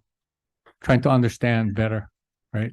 Have you looked at the RCUH mandate in HRS? Not, so Because say I've met, you want to transfer the RCUH employees to you, right? No, he said he doesn't want to. no, I want to do RCUH to RCUH. Yeah, But it's not, so you have to look at the. I've met with the RC, I've met with Lenny and the HR person. Said to Kim. yeah, it's not so much RCUH policy, it's our state policy that is restricting. So we have to look at the statute and see if we can tweak it or put an exemption for this particular, so that we can get the RCUH positions. That would probably be the Yeah. best. But the 89-day, you can just hire them right away. That's right. Right. If we create the positions, that the people at RCUH could just take the 89-day hires. No, because they already have the positions. These people are already there, right? And they're already, you want to transfer the bodies who have the experience. Yeah, And but then they can hire and fire, well, we should think about that, because once you start carving out one RCUH or general fund, and then that's like a slippery slope. So That's true, too. I know that's something that I don't, Just wait because until we work too hard to try to undo all of that. Yep. Right. So I almost think the better thing to do is to create positions, 89-day hire, all those at RCUH, take the 89-day hire. You keep doing that until you can figure out what you're gonna do. But that's what okay, so that's what we're trying to investigate, but we're trying to investigate with no staff. I mean, and not to say the LNR guys are trying to help us out, UH guys are trying to help us out, but we're trying to figure all of this out. So we're in this real big, Okay, so within the sunshine regulations. Who from DLNR is helping? Cynthia and Alice. Where? I don't know if Alice is Okay, here. so you heard what I said. You understand? Do you see that as an option? You gotta have. Yeah. If I can, Chair, I think it is also a little problematic with the employees themselves, because they're gonna lose benefit and time. And so it's a matter of, and we haven't even spoken to them yet as a group. So, it's a matter of who's willing to transfer over under those conditions. So there's a number of things. There's also angst among those employees about what's going to You have happen to- in the future. Yeah, use the mic too, because you're being recorded. So we're trying to balance the fact that there's some angst right now with existing employees about what's going to happen to their future. And some of them may leave, retire, so we're trying to balance all these different things. No, yeah, I get it. I mean, we create and repeal all the time. Alice Schutte, Departmental HR Officer for DLNR. So I understand the appointment of the 89 days, but with the lack of benefits, I think it may not be as attractive to them. There is a temporary appointment outside the list option, Yeah. which may entitle them to some of the Yeah, benefits. special project positions. Yeah, something similar. So there are options we can look at. I'm not clear on the funding though. That's outside my scope. So I think maybe we just need to work. We need to explore, I guess, all of the options that are available. Yeah, I mean, I think the special project positions don't have the same benefits either, but maybe Yeah. that they'd be slightly different than 89. Yeah, so we can take a look. We've been working closely together. So Okay, we well, can you have till continue. March so that we can come up with something to really help. Understood. Okay, good luck. Thank you. Let me quickly explain the $14 million that Yeah. is currently. So, and. In the EG budget. Right. And Dr. Nona Wilson Wong Wilson can explain further, but there was a working group that was created, right, to result in the legislation. The working group created at a very high level, their own estimate as to what, exactly, as to what it took to operate the UH side as well as the Yeah. So DLNR now side. you're refining that. And so the number's gonna change. Undoubtedly. Yeah. We just haven't had enough time Yeah, so, or mechanism to actually, so hopefully 2 hone months, you can kind of Yeah. get closer. Yeah. So that number is gonna change too. Correct. more than likely, yes. Okay, so if you guys can testify, when we hear the budget bill, when we actually have a hearing on the budget bill, if you can testify and give us more information by then. Okay. Yes. Thank you. Okay, thank you.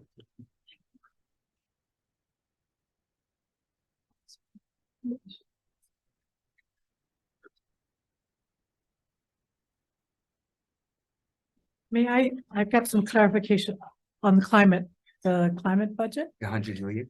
Yes, they heard you upstairs. So they told me I need to clarify. Good.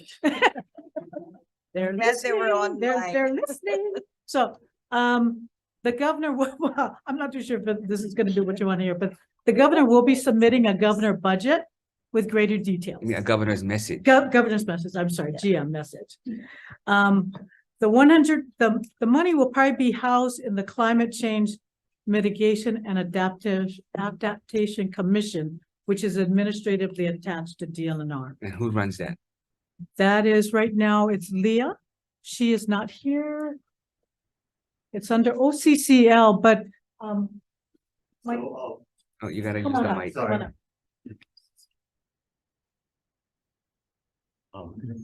Good morning, Chair Dela Cruz, Chair Noy, Senators. Michael Kane, Administrator of the Office of Conservation and Coastal Lands. The Climate Commission is housed under OCCL. However, the chairs of the commission are the Chair of the Board of Land and Natural Resources and the head of the Office of Planning and Sustainable Development. So Who else is on the anyways- commission? Huh? Who else is on the commission? It's a rather large commission. I'd have to get How back to you many on that. people? Sure, there's a lot of state and county agencies. Okay, so all government. Pardon? I don't Oh. think they're all government. I'm not not sure. I don't want to guess. I just was recently appointed to that, but I will get clarification on that. Do you know? It is primarily government people. I will have to check back with you. There's something like 14. I'm on the Oh. commission. as Yeah, well. it's a large Yeah. commission. Okay, so when was the last commission meeting? It was last fall. Okay. I think last fall. I think they meet quarterly, is that correct? Yeah, So- but with COVID, I think Yeah. the schedules had changed. Correct. I think there's one upcoming. And they're currently involved in the Climate Week, which is a series of workshops at the East West Center. It's on now. It's going on now, and that's the reason why Laramie is not with us. Unless So- she's texting me. So is there staff? There's currently one staff. Okay, And that would be Lara Laramie, the Climate Commission Coordinator. As an administrator. So when is I the also- next meeting? Huh? When is the next meeting? That. I would have to check. Again, it's administratively attached to me, but I don't actually run the But if commission. they only meet once a quarter, Correct. if fall was the last meeting, when was the last meeting? I think Senator and I maybe fall, so maybe we'll find out more details. I don't, because I don't know what this. So the commission didn't speak about or meet about the 100 million yet either. No. Okay. And the new executive director was changed as well, right? The new executive director. Oh, I think you're thinking. That is correct. Anu Hiddle was the climate mitigation coordinator and Leah Laramie took the job this past fall. As an administrator, my role, I also learned about the governor's message yesterday morning. We're trying to identify what staff we would need to support that ask. Well, when it, how are you breaking down the 100 million? that would be part of the governor's message. So I think Senator De La Cruz, I think the governor's intention is to come in his GM with much greater details. But the intention is to use this package for funding to be directed towards climate impacts, building resilience in our communities by addressing sea level rise, reducing heat island effects through nature-based solutions. So there's not a lot of detail, and I'm sorry we don't have that detail, both about the commission and about this funds. But I believe the governor is going to prepare that for his GM. I think he's also, their office is also listening, so they know that you want greater details. Okay. So I'm sorry, we don't have it, but we will, as they become known to us. So who is supposed to develop this? The commission then? I think the governor is going to give us greater details and then it'll come back to the commission for implementation. But there's only one staff. So that's. And then gonna you be- only meet once a quarter. Yeah. So how are you gonna? Yeah, no, I suspect that there will be an increase with the funding. There'll be an increased capacity to service that fund. But again, we don't have all the details for how the mechanics of that. But we will definitely, as they become available to us, make those known to your office or to the ledge. The last meeting was on October 19, Okay, 2022.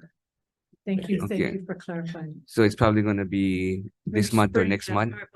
Probably after climate week, after this week, so they'll probably figure maybe February or March. But We we'll have- confirm We that. haven't been noted yet. Yeah, so, okay. Thank you very much. thank you. Okay. Okay, I'm sorry. No, I just wanna know from the 100 million, what's probably gonna be duplicative in these asks? Yep, and I think that's a really good question. I think they're hearing you and there'll be much greater detail. So I'm sure they're looking at avoiding the duplication. So this is intended to be sort of an investment in the future and looking at where those gaps are and using this to fill some of those. I am guessing, and I should be very careful about that because this is. No, we, as the vice president mentioned, we'll just recess to give you Sure. guys time to Okay, give us greater detail on the 100 million. I'll give you his When it's greater done. detail on that, but fair enough. We will, we are more than willing to come back and continue on the Do you have discussion. you don't have a timeline then? No, I do not have a timeline. Again, Chair Chang and I are both waiting on the governor to provide us greater clarification so we can work with their office and develop a more detailed package. Right now, the executive director, Leah Laramie, is currently at Climate Week, right? Climate Week. She's at No, Cli- but if I had to spend 100 million, I'd be here. I understand. Up to you. All right. If she's not here, it doesn't sound like she wants to spend the 100 million. Well, I think she's trying to generate much more activity at the UH where they're having the Climate Week and taking care of that, the issues there. But we're ready to answer any other questions you may have directed to specific departments, divisions. Okay, all right. Thank you very much. We're going to ask questions to the different line items, line numbers. And so let's call on Brian now Nielsen for DAR in 153. We had a question asked of our colleague, Senator Favela, yesterday about fishing vessels and the licenses. But before that, how much of the revenue do you anticipate collecting, switching from the licensing individual, the crew members, to licensing the commercial vessels? Thank you, Senator, for the question. And I think is this in relation to the Ocean Stewardship Fund ceiling increase request? Probably, and that's in your part 3 of your variance report. Yeah, the Ocean Stewardship Special Fund, the legislature created this 2 years ago, along with providing the department the authority to charge a user fee on commercial tour operations, $1 per head that would go into this special fund to support ocean conservation efforts. You also set a date of January 2024 when we could start collecting Right. that. So that's the the reason for requesting the increase is what we're projecting about 600,000 next year to be able to go into this. I'm not sure I understand the questions about the fishing vessels. Is that related to the fishing vessel license that you Yeah, authorized? Senator Favela had a question Okay. yesterday about licensing. If someone breaks the law, what happens to their license? So he Oh, was asking if DCCA was able to pull their license. They said they cannot because they're just administrative function. So what he would like to know is, who does he go to when he gets constituent calls about violations with license holders? so Who yeah. can enforce that? I understand the question now. So the Board of Land and Natural Resources does have the authority to revoke or suspend fishing violations if there's, or fishing licenses if there's violations. So you should bring that to the department if there's issues that come Yes, across. I'll send you guys the video. It's not the problem. Problem was this guy got chased off from Maui for breaking the rules and regulations of our natural resources, chasing down whales and dolphins. Some kind of dolphin, I didn't get the name yet, some kind of dolphin tour. But it was out on our side of the island, the west side, literally in the video, seeing them chasing the whale, the dolphins, literally chained in a boat and literally right next to them, just chasing them.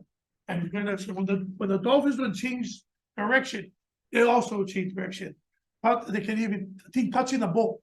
That's a blatant violation, but nobody knows where to go. That's why I asked them. Thanks, Senator Inouye, for bringing it up. We need to know how we can tell our constituents, send your video here, and then investigate, or whoever investigates, because we don't like neighbor island people who got kicked off there, whatever doing, coming over here. And Macau in our area is very, very secluded, and there's local people, and get signs, don't get me wrong. It's signs all about the commercialness and how much feed and everything, but again, if they keep getting slaps on the wrist and no suspensions or nothing, they're gonna continue to do it, because why? To get the money. That boat was filled, you're gonna see, how much you guys charge per head? $1 per head. Yeah, that was a lot of dollars. So they're willing to take that risk if there's only a slap on the wrist. See what I mean? So we gotta take away the bid, and we gotta fire them, shut them down. We have to have more enforcement, because those natural resources on our side of the island is the beauty for us. It's not a tourist attraction. By doing that, we really care about it. And again, thanks for Senator Inouye to bring them up. So I don't know who I can talk to later, but I want to send a video to you guys so you guys can see the video of the boat, of the dolphins on the boat doing that craziness of chasing the dolphins. Yeah, thank you, Senator. And what you're describing sounds like a violation of federal law. So I'd suggest you speak to Chief Radula here, our law enforcement chief that could work with you on that as well.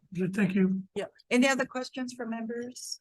No, I just want Kidani. to comment on what Senator Favela is talking about. I think we need more public awareness of where to report, because this is not just a one-time incident.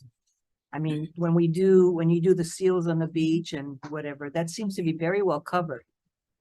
But what happens in the water, no one knows who to call and who to contact. For noting that, thank you. Yeah, Senator Elefante. Thank you, Madam Chair. Ballast water enforcement, are you guys planning to have any additional enforcement personnel for that?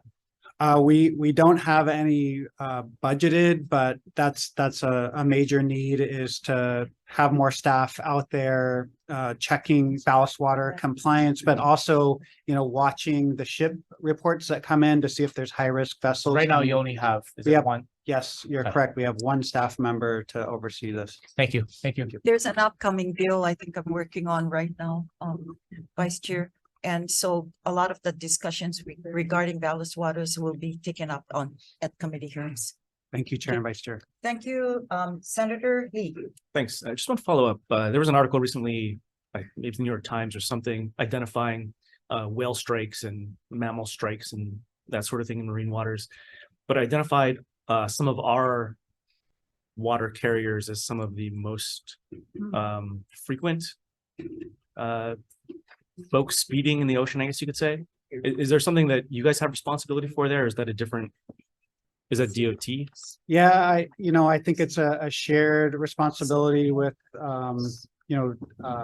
our partners at NOAA, the federal, agency, but also our responsibility as well. And we've been working with our whale sanctuary, partners to put out outreach videos and that type of thing to put more awareness out with, how to avoid these, interactions with marine mammals and whales. But in terms of enforcing speed limits and that type of thing, I guess that would fall more on the enforcement side. And you guys don't monitor that or track it or anything like that? We don't have any sort of tracking system. I'm sure if an officer's out and sees something like that, but it's a big ocean. It's hard, to have people everywhere. Thank you. Thank you, Chair. Thank you. Thank you. Yes, Senator Decoit, So followed by Favela. So just have to follow up. I said, in regards to the seals, I said, you guys been working with community groups. So where are you folks on the reports that we asked for on what was the reasoning of the death of the seals and your partnership with NOAA and Castle Foundation? Yeah, that's under federal jurisdiction, the investigation. So, we haven't released any sort of reports or investigations, but I can follow up to see where they're at. Isn't that within our state waters? Is that is within our state waters as well as on land? So, I mean, isn't that your guys' purview?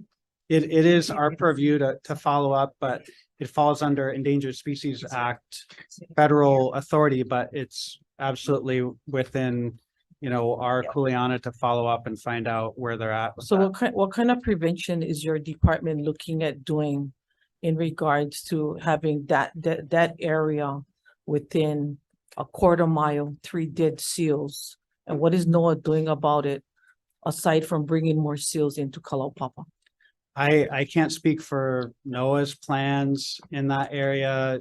Our Division of Aquatic Resources does work a lot with fishers and just talk about fisher interactions around seals and that type of thing. But in terms of NOAA's policies to bring or move monk seals, that's kind of under them. I would think that is if you folks are doing monitoring and data collection on fish and the impacts that they're having on our fishing industry. So where does your division hold to those that have reached out and actually use fish for consumption? And I know you guys work with NOAA, so what is the off limits of what NOAA is doing and you guys are doing? I think our program focuses more on outreach education, some limited surveys of, where monk seals are and that type of thing. Doe care enforcement does assist NOAA in the case of, a violation with an endangered species or a monk seal. So that's kind of what we work on with seals. So any outreach lately from Doe care to the communities on seals and the fishing industry? More so within that Mauna Kea area. Nothing major. What really funds most of our monk seal outreach is a federal grant, and we lost that grant from the feds a couple of years ago. We applied for it again and just got it, so we're kind of rebuilding staff again that were lost kind of during that gap. But it's a lot of going to classrooms and that type of thing, and going to fishing tournaments, promoting barbless hooks. That's another part of it. So if something does get hooked, you can get the hook out, or they can release that hook a lot easier. So when is the next time you guys gonna be going into communities and helping educate them? Then is my question. Yeah, no, Senator Decoy, you raise a really good point, and actually 2 points, even Senator Kidani. And I've asked our department, we need to do a better job of focusing on education. We spend too much time on regulation and enforcement. So it is my commitment. I'm a process person, if you know me. I'm more about community outreach. So I am committing our department to do more education, using opportunities, whether it's our website or going out into communities, to really educate people so that we're not necessarily having to do enforcement. But I'm not afraid to do enforcement. If you're violating the law, we're going to take appropriate actions. So the two things is much greater education. We've got to move into the communities to do that. So I am committing, that's one of my, my ask for this department is we got to do a better job so that we're not spending, because we're known, I think, especially in certain constituencies, as you guys are only out there making regulations. And we do a lot more than that. I know these guys do, but that is the impression. So we need to change that. So I am committing our department as well as myself to meet more often with fishers, to meet more often in the community and do more education. The other initiative that I'm really pushing our department into is coordination. So your point about NOAA, we should be coordinating with our sister agencies. And so that the government, so that the public, they don't know whether it's federal water, state water, so they don't know, they know that something's happening. So we have to do a better job of coordinating with each other, with both internally with DLNR, externally with our sister agencies, both federal and state. So I know that that's not a satisfying answer to a lot of you now because it doesn't address, but that is a commitment, better coordination, better outreach and better education. Thank you, Chair Chang. So just real quick, just on follow-up, because even when you guys do that, you guys tend to separate the bodies down. And if you guys are committed to doing that, then, NOAA is just running it over right now. You folks are not there, and whether or not it's a slap on the wrist. I said, that's the problem we're getting in those communities, that you guys are not visible enough. And you're looking at endangered species. I think you should look at Hawaiian as an endangered species too, and consider that. Thank you. Senator Lopella.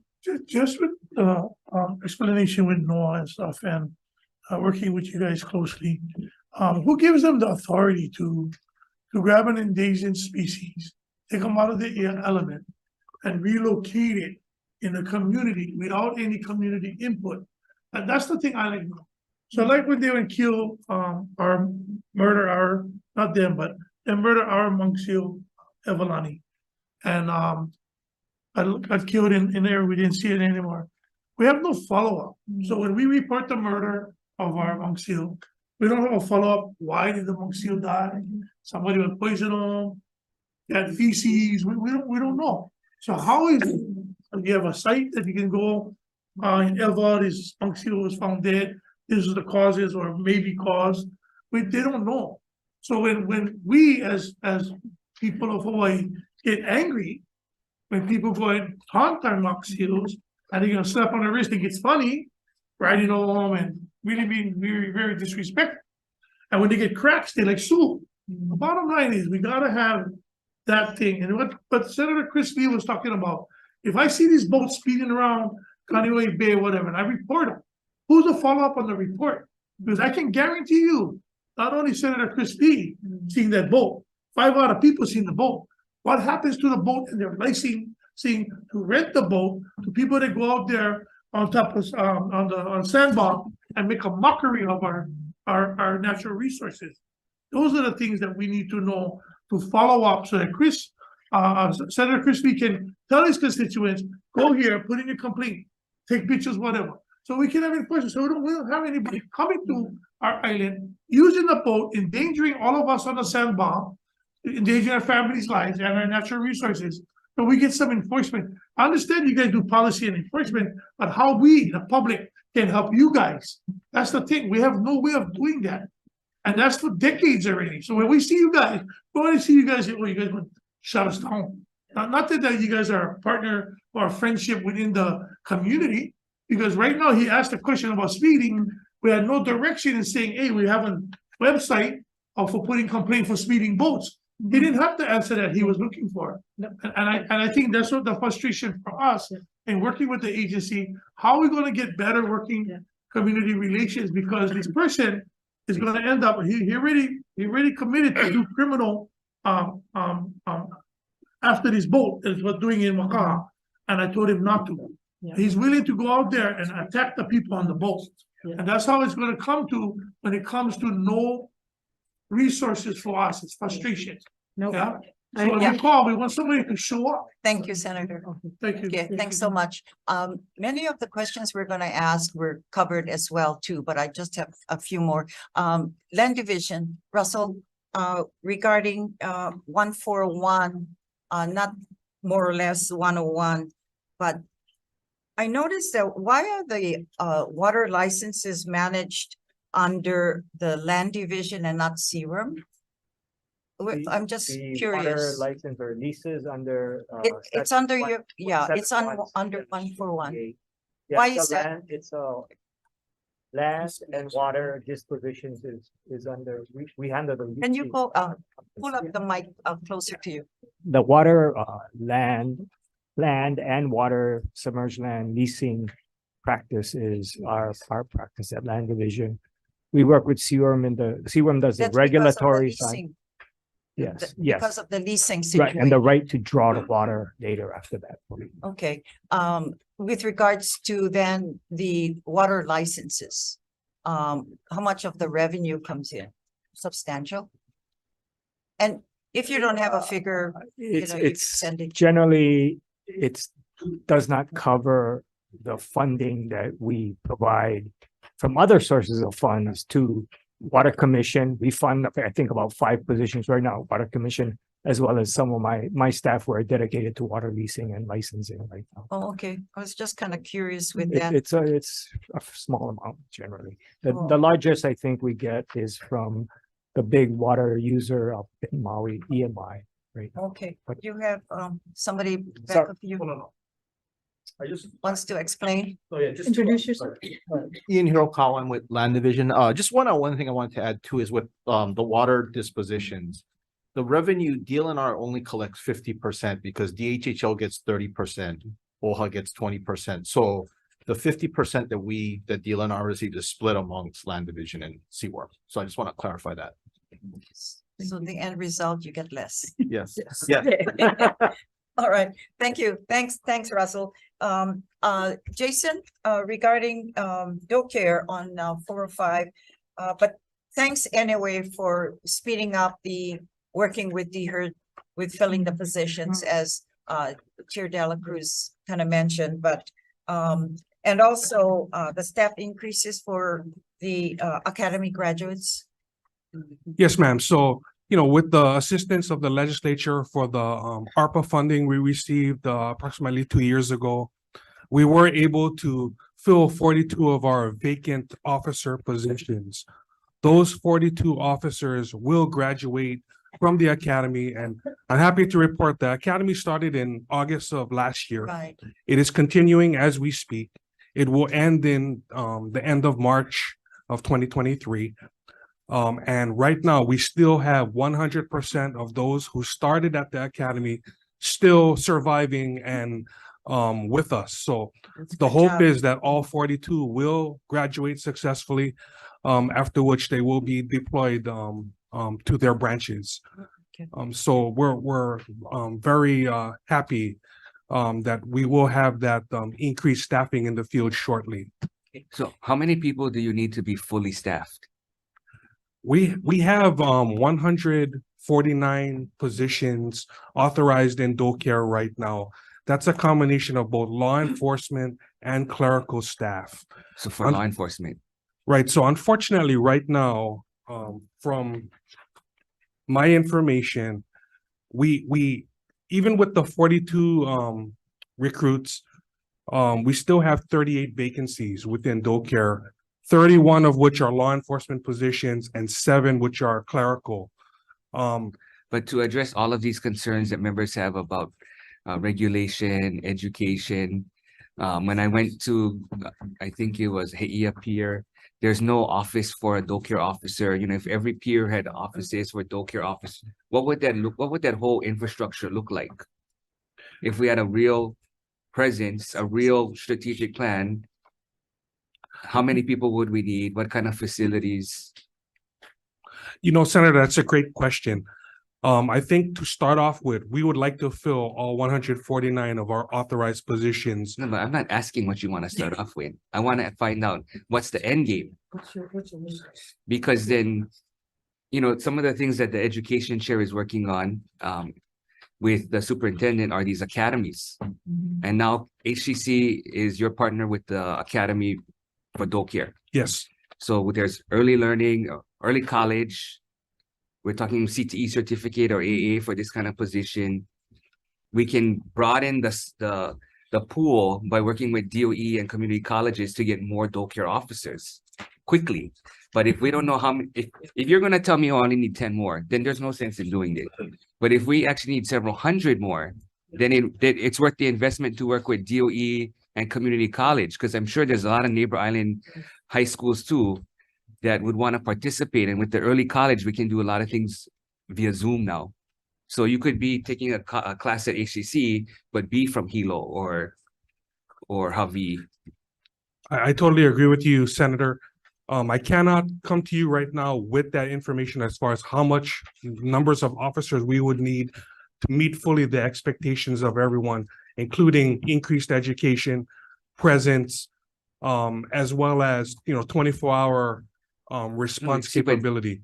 If the I will governor's get back saying to he you has with that. $100 million, all of you guys should be thinking, okay, to fully fund my project, my operations, so that we can make a difference in the environment, in enforcement, in education.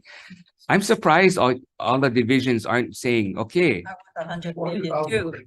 this is what we're gonna do, versus reacting to just reacting. Fair question. What's your wish list? I mean, do you have a- Well, not wish list, be strategic. What's your strategic plan so that we can really implement what the statute says? Okay, I'll get Okay, back you to get you back folks on to that. us, but I think that should be the mandate for every division I and department with appreciate an attached agency within DLNR. No, Let me add with regards to the chair's question earlier about presence in communities as well. And perhaps we could also work with the other divisions, because I believe perhaps maybe DOBAR or other agencies have location offices, and perhaps we should look at those facilities.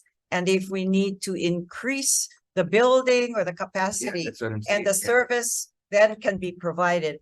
But Jason, thank you. During our discussions last year, when we talked about the positions, one of the important and controversial issues was addressing our homeless throughout the state.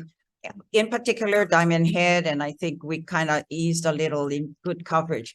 Now, you introduced a homeless person. Yes. Now, does that work along with the program, or is it separate, or? She helps to coordinate all of our different facilities. I see. So, Okay. here's So the- how the question then is, Jason, addressing the homeless with the new positions that you already hired, how has the management of those areas in particularly, and I think at the one time Diamond Head was the biggest problem in the state. There's others on different islands, Yeah, but the difficulty is right now, dole care is 8 to 5.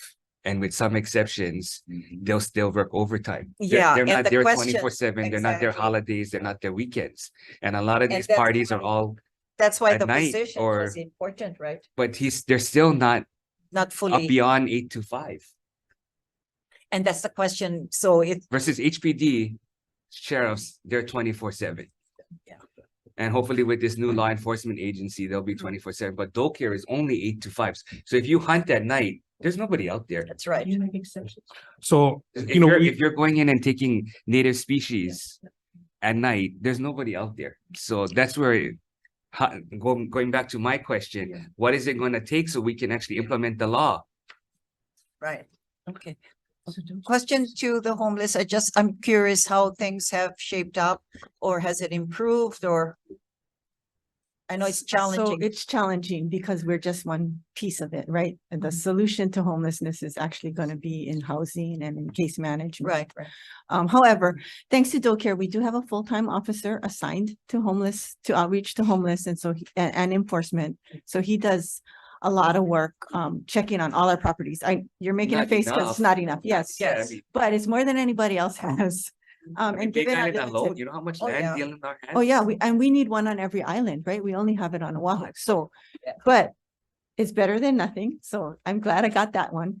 And we're working on, we have homeless people come back, because there's many problems with homelessness. We don't need to go into it, but with the officer, we can do more more enforcements, which encourages people to change their habits, right? Back to And the off of our question lands. in regards to the 24 hours, where are we on that? Have we started increasing the time rather than the overtime? Yes, ma'am. So just to clarify, dog care officers work all hours of the day and night. Now, I'm not gonna tell you that happens every day and it's constant, but when we are aware of problems that occur at night, we do have officers that we schedule to address those Yeah, but problems. that's periodic. That's not the norm. I So- mean, you know, when Director Case was there was, I think, one situation where she called for 24/7. No, but Senator Dela Cruz and Senator Inouye, you both raised really good points. And I think, one, you have been so supportive of. Well, I'm not dog saying care. that that's your fault. Yeah. I'm just saying you don't have enough people. You don't have, we don't have facilities. So you shouldn't take it like, be defensive about it. Yeah. No. There's no. only so many people. And the state and the waters and the ocean, No, so we'll come back. trails, Yeah, no, we want. beaches. Sure. So, getting back to, the first one is, where are you guys, officers, the 42, when they graduate, what part of the islands, are they gonna be deployed? How much on Oahu, Maui, the neighbor islands, how much is gonna be deployed in those areas? If I remember correctly, the island of Oahu will have 14 graduates from the academy. The island of Big Island will have, I believe it's 13 or 14. Kauai will have 6 and Maui will have 7, I believe. And once these officers get to their branches, they'll be assigned to various districts on those islands. The reason why I bring this up, you guys get one, Officer, Guy Humphrey. Yeah, that works closely with our community on our side of the island. He really needs help, and then he does work at times when we do, sweeps at, beach parks and, different facilities. The problem is, if we have more Guy Humphreys, see, the state can do more than the city. Yeah, the city has to go over there and kumbaya and hold hands and I'll move your key over here. Probably later on, you can come get them. The state doesn't have that restrictions. That's the reason why when the state agencies come, things get moved and things get done. City is strapped with all of their rules and regulation when it comes to the homeless community. The state can enforce on a different level. And that's the reason why what Senator De La Cruz is saying, you get the $100 million, you know, how much officers you would need for 24-hour service and assigned to the districts that have houseless, homeless issues, so that you guys can address these things. Nighttime when the police go in there and do the sweep, they come right back on your guys' property after HPD leaves there to have any enforcement. So that's what he's saying, in a sense of how we can go about taking that $100-something million and beefing up your guys' department. You know what I mean? Thank you. Thank you, Chair. Appreciate the support, and we will come back to you with what do we need for the capacity to service you with that? Senator Elefantes. Not a question for Docare, but for Chair Chang. Yes, You talked about the special land development fund. yes. What is the amount in that fund and what goes into that fund? Are you asking for the balance of the fund? That's correct. Okay, so as of yesterday,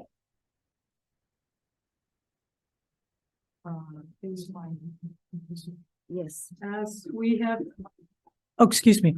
There is approximately $34,705,923.82. And what's majority of items that go in collection into that fund? Or if not, if you can provide a breakdown to the committee.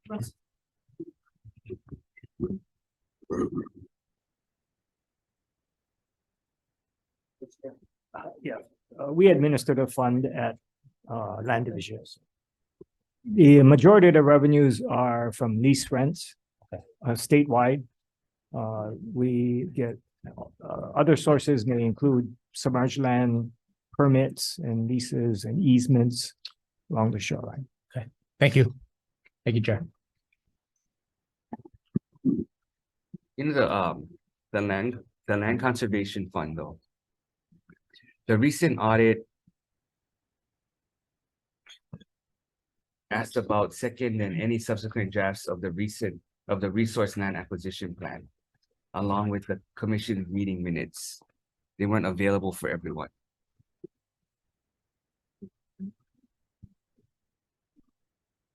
The legacy law, okay. Emma, introduce yourself. Hello. Emma Ewan with Division Forestry and Wildlife. I'm the Native Ecosystem Program Manager, and we have put forward drafts of the resource land acquisition plan to the Legacy Land Commission, and they are working on it, and we're anticipating that the next commission meeting we should be able to get a draft of that, and then it goes to you folks for review and to the board. The next commission. The So next, when do we get it by then? I would guess around in March or so. Okay. Questions? Back to Jason again for. First of all, I'm really glad to hear you have a homeless coordinator. I'm hoping that when you do the new administration's budget, you will ask for an extension of that for Maui. Because I gotta tell you, and this goes to Senator Dela Cruz's question right now. We have zero response from doe care officers at our small boating facilities, which are, no pun intended, swimming in homeless right now. They're repeated calls over and over and over again to doe care.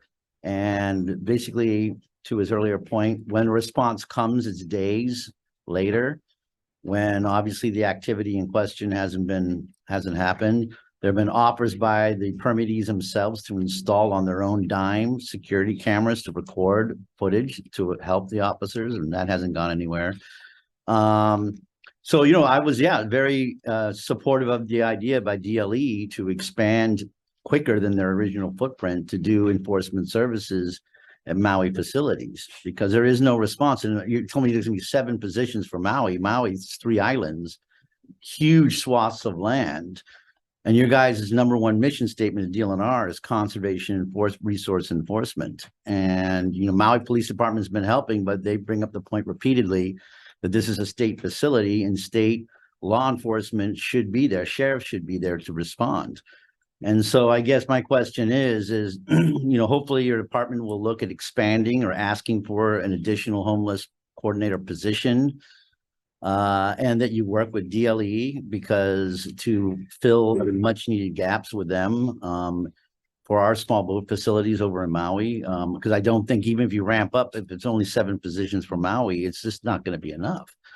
So anyway, but thank you, Chair Dela Cruz. I just wanted to bring that up to you since we were at that juncture of question. Thank you. So the $2 million you guys got last year, the non-recurring, were you able to spend that? So we're in the process of getting that spent down as we speak. Part of that process was to procure security services. We have met internally to determine the priority of, where we should deploy security services. I'm at the point where we're going to be putting out a procurement shortly for those services to try to ask for 24-hour private security to monitor those areas. And in addition, part of that funding was to provide for cleanup. So we'll be working with PUA and the DOT folks that do the cleanup to get those areas cleaned and then get the private security deployed. And what about the 12 new positions we gave you guys? Have they been established? Yes, sir. So the 12 positions, the paperwork to establish them has been submitted, including the position descriptions, which have been amended to make those 12 positions spending the majority of their time in the marine environment. So that we keep in the spirit of creating marine units within DoCare. One additional step that we have to do before we can recruit is because our organizational chart right now does not have a formal marine unit, we do have to reorg to establish a formal marine unit in each branch and then consult that with the union. We do expect that we can get that done pretty quickly. With an ambitious timeline, we would be looking at hopefully recruiting this spring and trying to bring on those positions as well as some of our other vacancies online this summer with another recruit class. Okay, because I think the legislature is open to adding, but then if you have vacancies, there's no sense in adding. Yeah, we do have some vacancies right now, Senator, for sure. But hopefully you can go back with your much larger strategic plan to cover statewide. No, thank you, and I appreciate the support, but we are trying to fill, and rest assured, we'll try to come forward to you. Well, once you know how many we need Right. statewide, we can work Right. backwards with the Right. Department of Education and Community College for creating a pipeline. Yeah. We'll develop a. Especially neighbor island, rural schools have lots of students who might want to get into this field. Thank you. Thank you. Okay, question? Sure. Senator Yeah. Movello. I just wanted to bring this letter up that I wrote in December 2022 to our outgoing Director Suzanne Case. Because it's a very serious issue in our community of Nanakuli with PVT and the runoff to our natural resource water that goes from the mountain to the ocean. And contaminants that have from the landfill going into the stream. So when I wrote her a letter and told her to look into who has the jurisdiction, so of course I wrote to Ernie Lau and the Enforcement Division, Land Management, Planning and Permitting. So she writes back to me very simply, our response is, it doesn't have jurisdiction. So I had to quote her constitution that talks about the land in Article Section 7 on the Constitution in protecting ground and surface water, watersheds and natural stream environment. So I'm gonna forward this to you guys, and I need somebody to investigate this, because PVT is 89 miles in the air. We did had a study done from the federal that PVT landfill and the other landfills on the west side, giving each person, my family members, 10 years less on their lifespan. That was a federal study that was done. Nobody taking PVT seriously, but I'll tell you right now, PVT's landfill, the water, can touch you right here. That's how close it is. Every time we get heavy rain, heavy contaminants going to the water, and nobody looks into them. And that was her response. But I remember why she responded that way, because she was leaving. She was done. She's packing her bags and she's leaving. But she doesn't even read her own constitution on the protection of natural resources. I guess she forgot that she was the director of the natural resources. So please, I'm gonna send this to you guys. I really want you guys to look into PVT and the runoff to that river going into non-polluted ocean. Appreciate it. Thank you, Senator. Okay, we gave Dobor $4 million last year for Mauna Kea Small Boat Harbor. What's the status of that?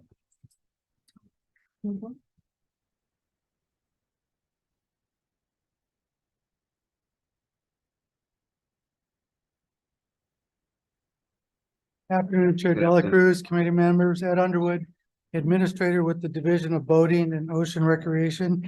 That project is currently in the design phase. And once that's completed, then we can move forward with construction and connecting up to the Hawaii County sewer system. Okay, what about Ma'alai Harbor? The Ma'alai Harbor. 500,000. Yes, we ran into a bit of an issue. That was a mistake on our part where we found out we cannot combine operating funds and CIP funds into one project. We had to separate the projects out. What happened was the contractors completed the majority of the project. There's 4 piers left, but they couldn't get the person, their sub, to build the piers until the money was released. And because it wasn't released, they have to move off. Well, why wasn't it released? Because we were dealing with the operating funds versus CIP funds. Can they be combined? And this is one of the questions we had is, why couldn't we just use a boating special fund to offset the 500,000? That's why we came to you to ask for it, because that's how we were told to do it. But in the end, it didn't get released. When the administrations changed out, we were told that all the requests are going to be returned and to resubmit them at the beginning of the year. Chair Chang was, But did this result in a fine? no, we have no fines. Okay. So the work is gonna get done. Yes. Okay, thank you. And then there was a supplemental request for 454,000 from Shipty last year.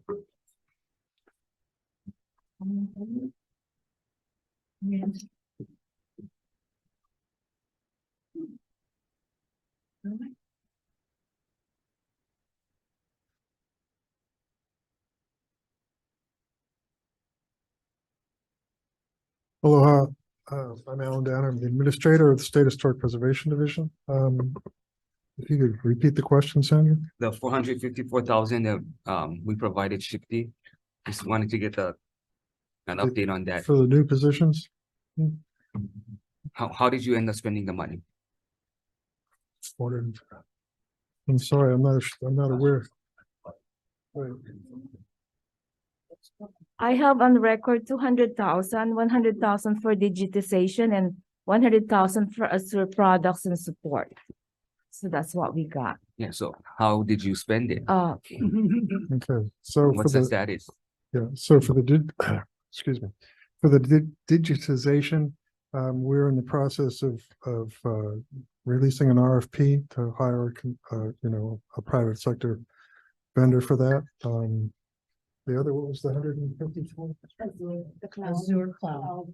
Oh, yeah, so we also, for HiCRIS, all of the data and actually the system itself is stored in the cloud. So that $150,000 is to payment to Microsoft. So would that, all of these things help us Yes, be more efficient, faster at Shipty? yes. Good. Question. For the state historic preservation, do you have goal? When I was at the county, there was a lot of concern with Shipty and processing time. So does your administration have goals or timelines to make it more efficient? Well, yes, our goal obviously is to meet the timelines mandated in the regulations. Right now, with the funding provided by the legislature for our additional staff, when we're fully staffed with those positions are all fully staffed, we believe we will be able to meet those timelines. Okay, and then one final follow-up to that is in your budget and LRN 802, the federal funds, the 6 positions.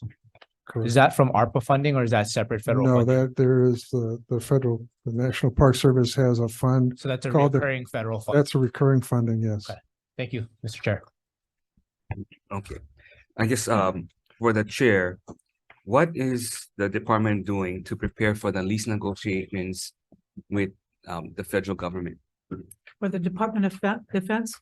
That's an excellent question. We have actually started, we are scheduling meetings with the Department of Defense, Indo-PACOM, to begin discussing that. They've only completed the EIS for the draft for Moku, but we are meeting with them because we know the 5 years is going to quickly come by, but we are expecting them to complete with all of our regulations. So we are meeting with them at the end of the So month. for the committee, can you just state all the leases that's part of that? Russell? Or Ian? Russell, come on. Let me list down all the leases. We can provide that list to you. It's primarily PTA is a big one, Makua on the Kanio on Oahu. You have also at Kahuku and Po'amoho. Air Force tracking station out at Kahuku Range. Yeah. Kauai, the big one, is Pacific Missile Range Facility, which goes from the shoreline area out actually to the mountain area as well. A few others, but those are the major ones right now. Sure.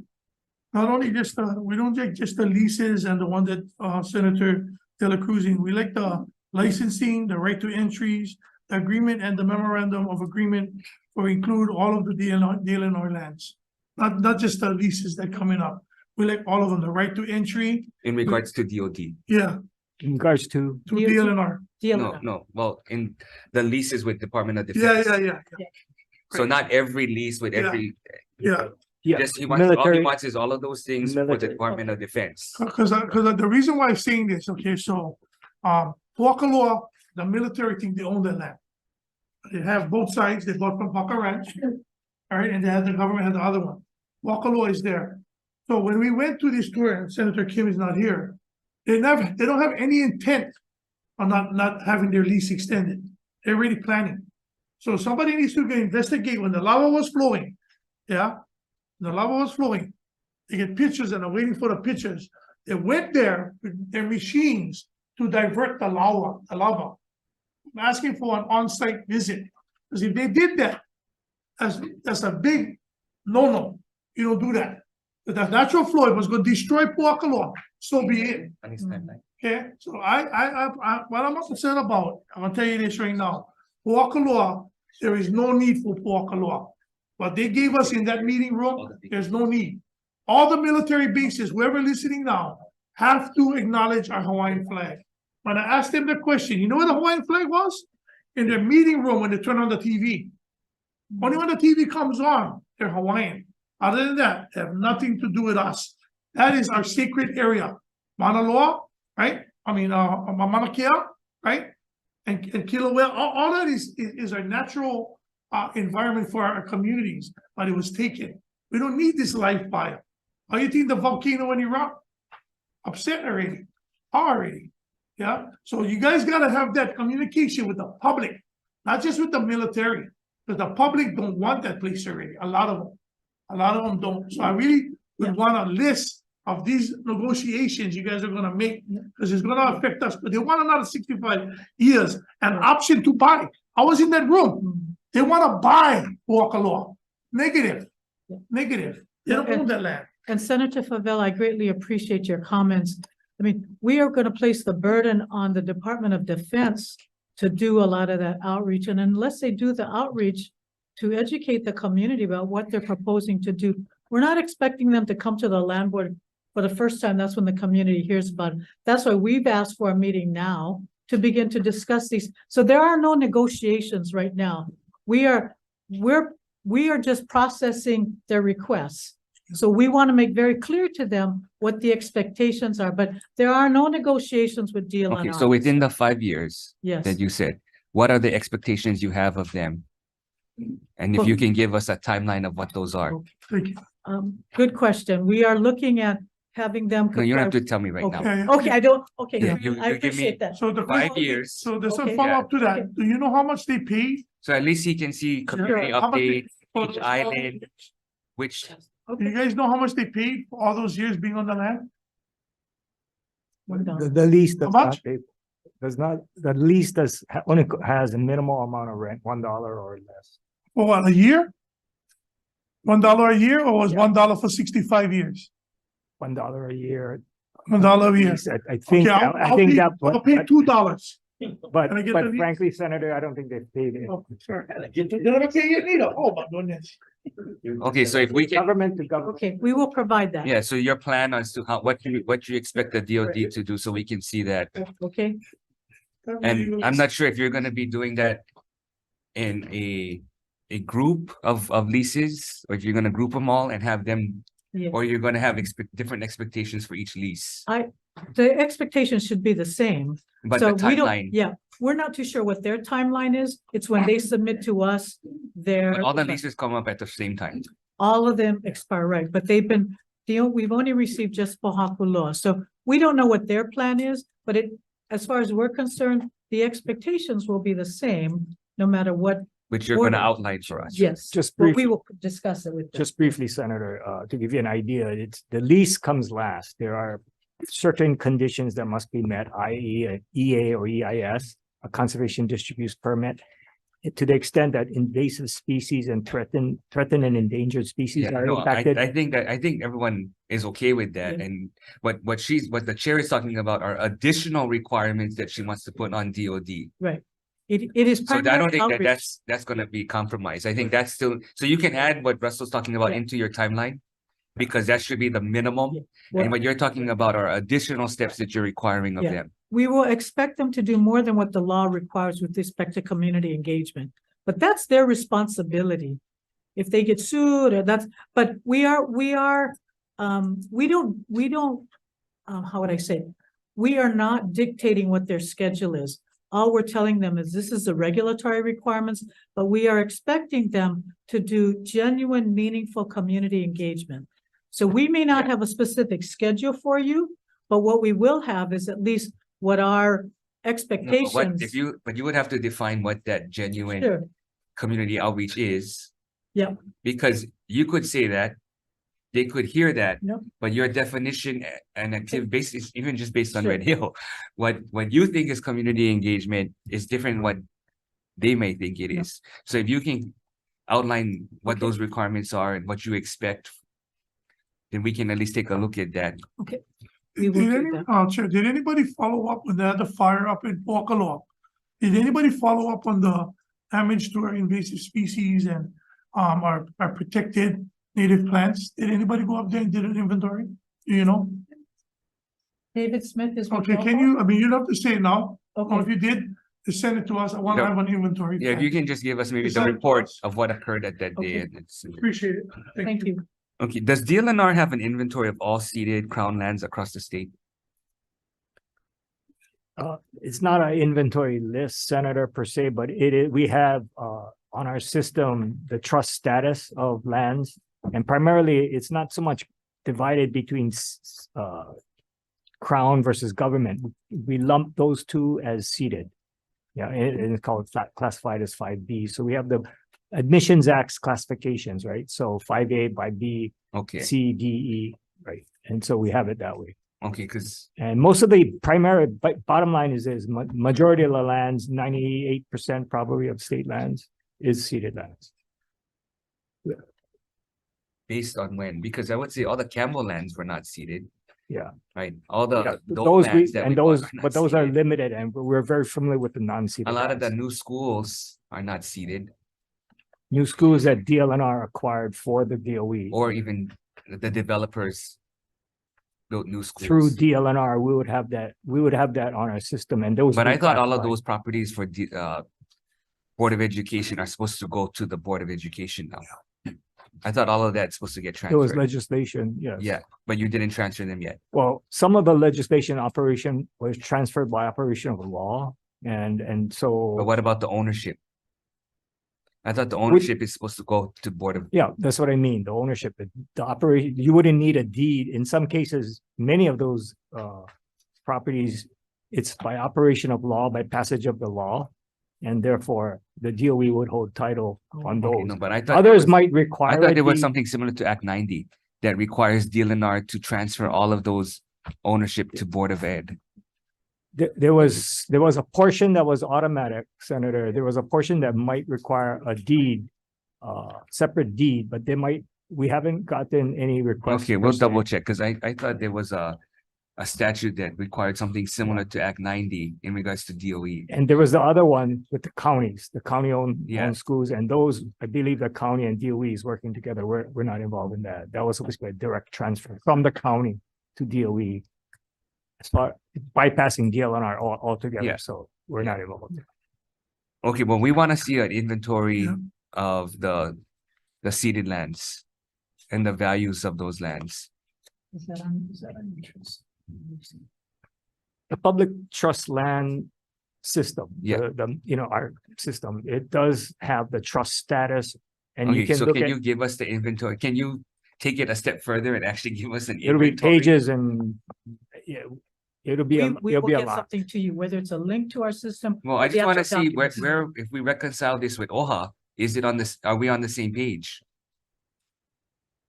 I think OHA's, in the last report I've seen from them, they have some disagreement with the trust land status. Okay, because And we should try to reconcile all that. Yeah. Yep. And be on the same page. Because we can't move forward Sure. in any kind of negotiations if we have two different sets of inventory or Dispute, right. multiple different sets of inventory. Once we get the inventory, then we can discuss value and kind of get on the same page. And we can coordinate that with OHA as to what is outstanding, what are we disagreeing on and see. Because I think, have we had that conversation with them? Well, recently? probably not in a while. Yeah. A lot of times there are conversations that are direct with agency who manage those lands. For example, the foreign trade zone here in Honolulu is an example.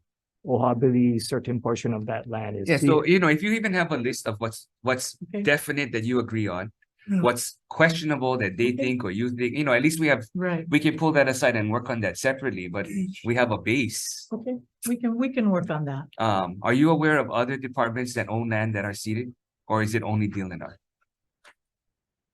When I said foreign trade within zone, the that was public not, they trust. don't own it in fee. They have an executive order or a disposition. Yeah, there's a lot of agencies. A lot of the lands that DLNR, the 1.3 million acres are set aside to other agencies, DOE. No, UH. yeah, but I'm saying, are they still under DLNR though? They are ADC they can own its are- own land, HCDC. Like, They I don't are- think ADC has any trust land, right? They do, Kauai, yes. okay. Kauai and that's I what I meant. believe on Hawaii. And that's not under DLNR at all. It is state lands under the Board of Land and Natural Resources, under governor's executive order set aside. Okay, so that's what I'm trying to figure out is, It is DLNR. as long as DLNR Yeah. has all the trust lands, and even if they're delegated to another agency versus another agency also having seeded land in their inventory, Right, that's right, not right, part right, of DLNR. Yeah, we I'm have just trying that, to we have capture the the whole. DLNR, we have the DLNR state land inventory, yes. So are you aware of other agencies that Absolutely. Okay. that have trust land that are Yes. not part of the DLNR? That is part of DLNR. That is not That is part. not. Do we have any? Because I just gotta figure out, do I only talk to you or do I Right, talk to right. the other I guys? am not, Okay, everybody else seems to understand. it's not Can you under, guys help him? if it's not under I am only aware of the ones under DLNR. Am I aware of others? Then you'll know. Okay, because then I want to try to really get that contained, because we've been talking about it for so long. And you came introducing yourself Right. as like the native Hawaiian Right. team. Okay, well, this is probably the time Okay. that we can do this then. All right. Okay. No, And then if there's another agency that we have to call in okay, so that we can really get the full corpus, appreciate that, then yes. we don't mind facilitating if you think that that's better, or if you think you can do Right. that, Okay, that's fine with me. no, I appreciate that. And what we can do is, we'll first start off with OHAB. They've come to us with land that are. Well, not if and- they come, well, at this well, point. Well, you when know, they come to us with lands that may be someplace else, we can yeah, you reconcile guys that. just meet. We will work on that. We will work And on if that. not, we can facilitate them. Okay, I fair know enough, this is fair enough. I appreciate that. Yeah, okay. So we'll. Because I know this is a priority for the vice So just president. on that topic, I just wanna bring this up. You guys don't have to give the answer right now, but this is from my community concern. So what is the lease terms between the state and the US Navy regarding Iroquois Point now that is being advertised today as Capilino? Currently, Iroquois Point is one of the biggest rental out units for civilians now, and being managed by a gated community, making it a gated community. So what is DLNR and the state department request the Navy to return the property to the state or DHHL? Yeah, because at one time, that was the plan, to turn the land back to the state and to go to DHHL. The reason why I'm bringing this up is because half of Capilino is being advertised as their own private resort with beach rentals. So the guys who is making the money, the management company that's making the money, all of these things should have been turned over to the state for Hawaiian homes. I just wanted to know what is the process, or if you guys know anything. Well, that's not in Iroquois Point area, that area is not under the DLNR. It's considered federally owned land. Okay, so let me make it clear. So when it closed, It's still. the Navy was supposed to turn it over. So I'm asking if you guys know, it was supposed to turn over to the state Or the county. agency, or to DHHL, another agency, or Or whoever. county, or Yeah. county. Yeah, we don't know right now, because it could have been, as you suggested, excess land, because if it's no longer used for military purposes. So let us go and Yeah. try to see if we. Because can like get Pro some City information. went to city and county. Right, right. And they part of the negotiation with Safe Sandy Beach, they ended up Right. giving that to Kamehameha If you guys schools. clarify, no, please. Sure, Thank you. sure, 'cause- Appreciate it. yeah, no, I understand your point. So Cardi, I know you talked about the Banyan Drive. Uncle Pierre, but do you guys have a plan for the entire Banyan Drive? And then if you don't have to answer this now, But I just want to see a plan for the entire Banyan Drive, which can include Uncle Billy's. You don't necessarily have to put dates because it sounds like you have to have money to move forward on certain components. So I would almost want to see more like a flow chart that if you get this money, you can do this for the Banyan Drive. When you get this money, you We'll have can, to work with land division on that process. Do you have any, we're just working on the them. because I know Bob Matsuda was trying to work on Mhm. some plan for Banyan Drive. Yeah.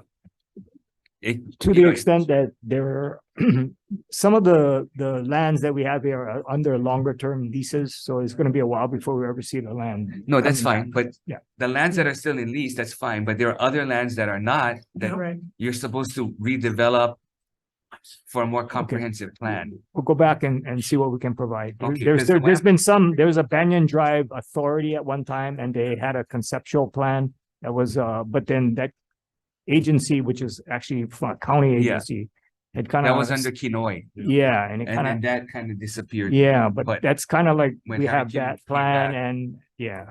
But that was a while ago, I so. know, and it but- hasn't really kicked up again. Well, we went last year to, or was it 2 years ago? To Banyan Drive. Bob Matsuda gave us a walking tour and he was saying, okay, this is gonna get redeveloped, this is gonna get broken down. And he had a whole concept of what was supposed to happen, but then there's nothing. All right, so we have to, Bob has offered to come back and sort of debrief us on certain issues he was working on. So we will ask Bob about that. If he didn't have a plan, we'll come back to you with, based upon if it comes back and is demolished, what land management is proposing. Okay, so there was at least 4 of us that. Okay. Did he leave anything? Well, we'll follow up with Bob to see what kind of, if he left any kind of materials or commitments or plans, but we'll follow up with them. Yeah, so a question with Uncle Billy's that we had addressed to him. Yeah, thank you, Chair, sorry. I figured it was on the topic, so. No, go ahead. No disrespect, No, sorry, go ahead. Chair. Anyway, we've come to Uncle Billy's and I brought this to his attention.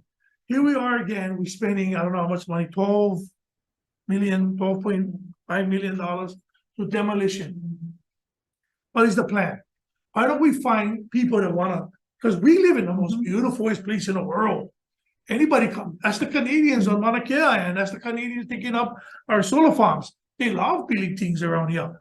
Why we don't find one developer that would take Banyan Drive and say, hey, we'll lease it from you guys, and we'll develop it.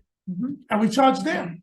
But then we're gonna pay 12.5 million to demolition Uncle Billy's. And then they're expecting us to build something that they can lease. So whoever wants Uncle Billy's, they should break them down and redevelop them. Why is it always on the taxpayers' money?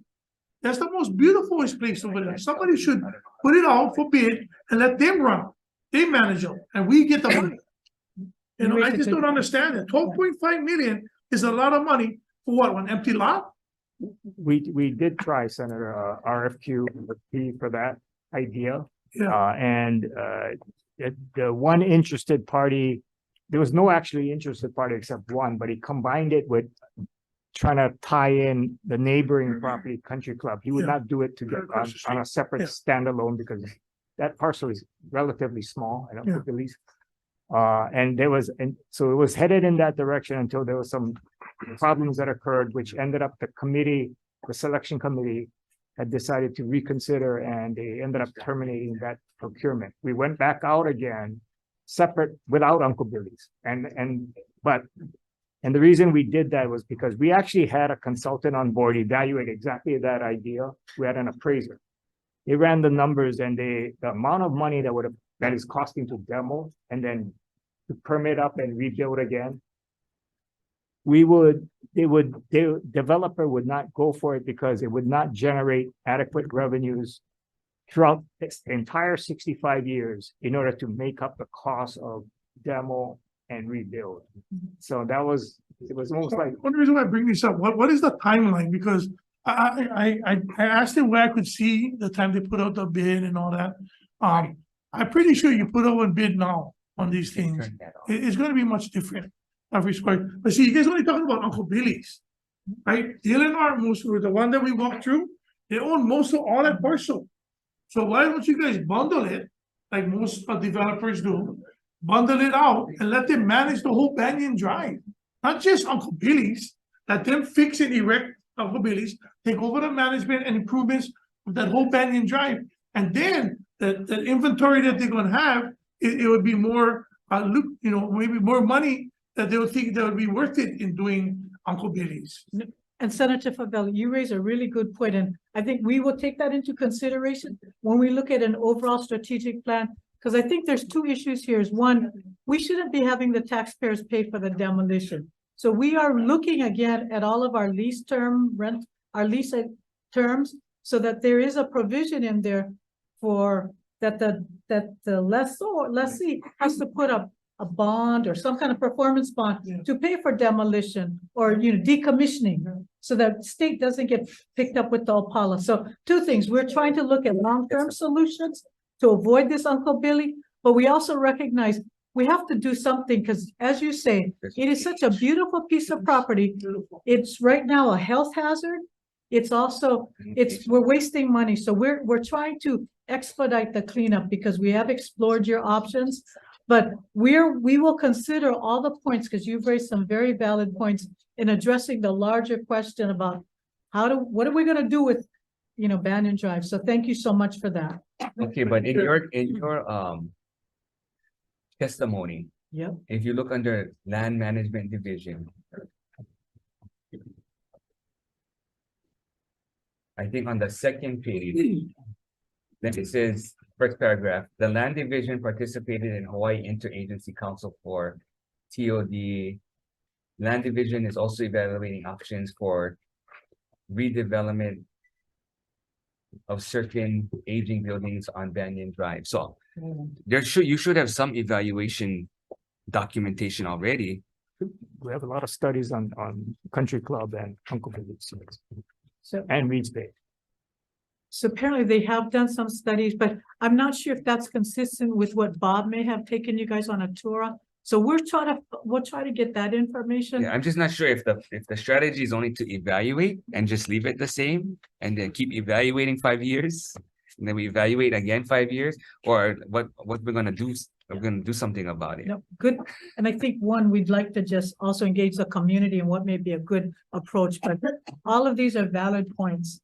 We don't have the answer. We want to just first demolish and create a space so that it can be an attractive investment for the future of that area. Investment meaning what? Well, Another lease, a public. Well, we're not sure what that may be. We're not sure. You still gotta be revenue generating. Right, That's right. designated resort. Right.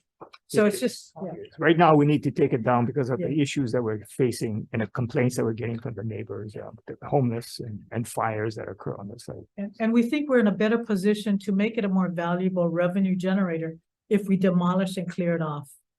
In a timely way. Yeah, but what I'm concerned about is the time between the Sure. demolishing and then the opportunity to create revenue. Is that 30 years? No. It's not. Okay, you guys will come up with something. Something. The only concern, sorry, Chair. The reason why I bring this up is because I remember walking through that place, but the problem that I had was when I talked to, what was the guy's name? Bob. Oh, Bob. Okay, I thought it was Uncle Billy, but anyway.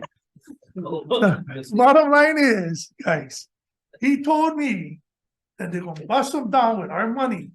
And then somebody gonna come and lease it to rebuild it, because they don't wanna pay for the demolition. That's the part I'm trying to say. If they don't wanna pay for it, well, let's go ahead, make it to a pop and get somebody with kiosks, shave ice, popcorn, whatever. But don't us pay for 12.5 million, then later somebody gonna say, hey, I wanna lease the land now, I go develop it.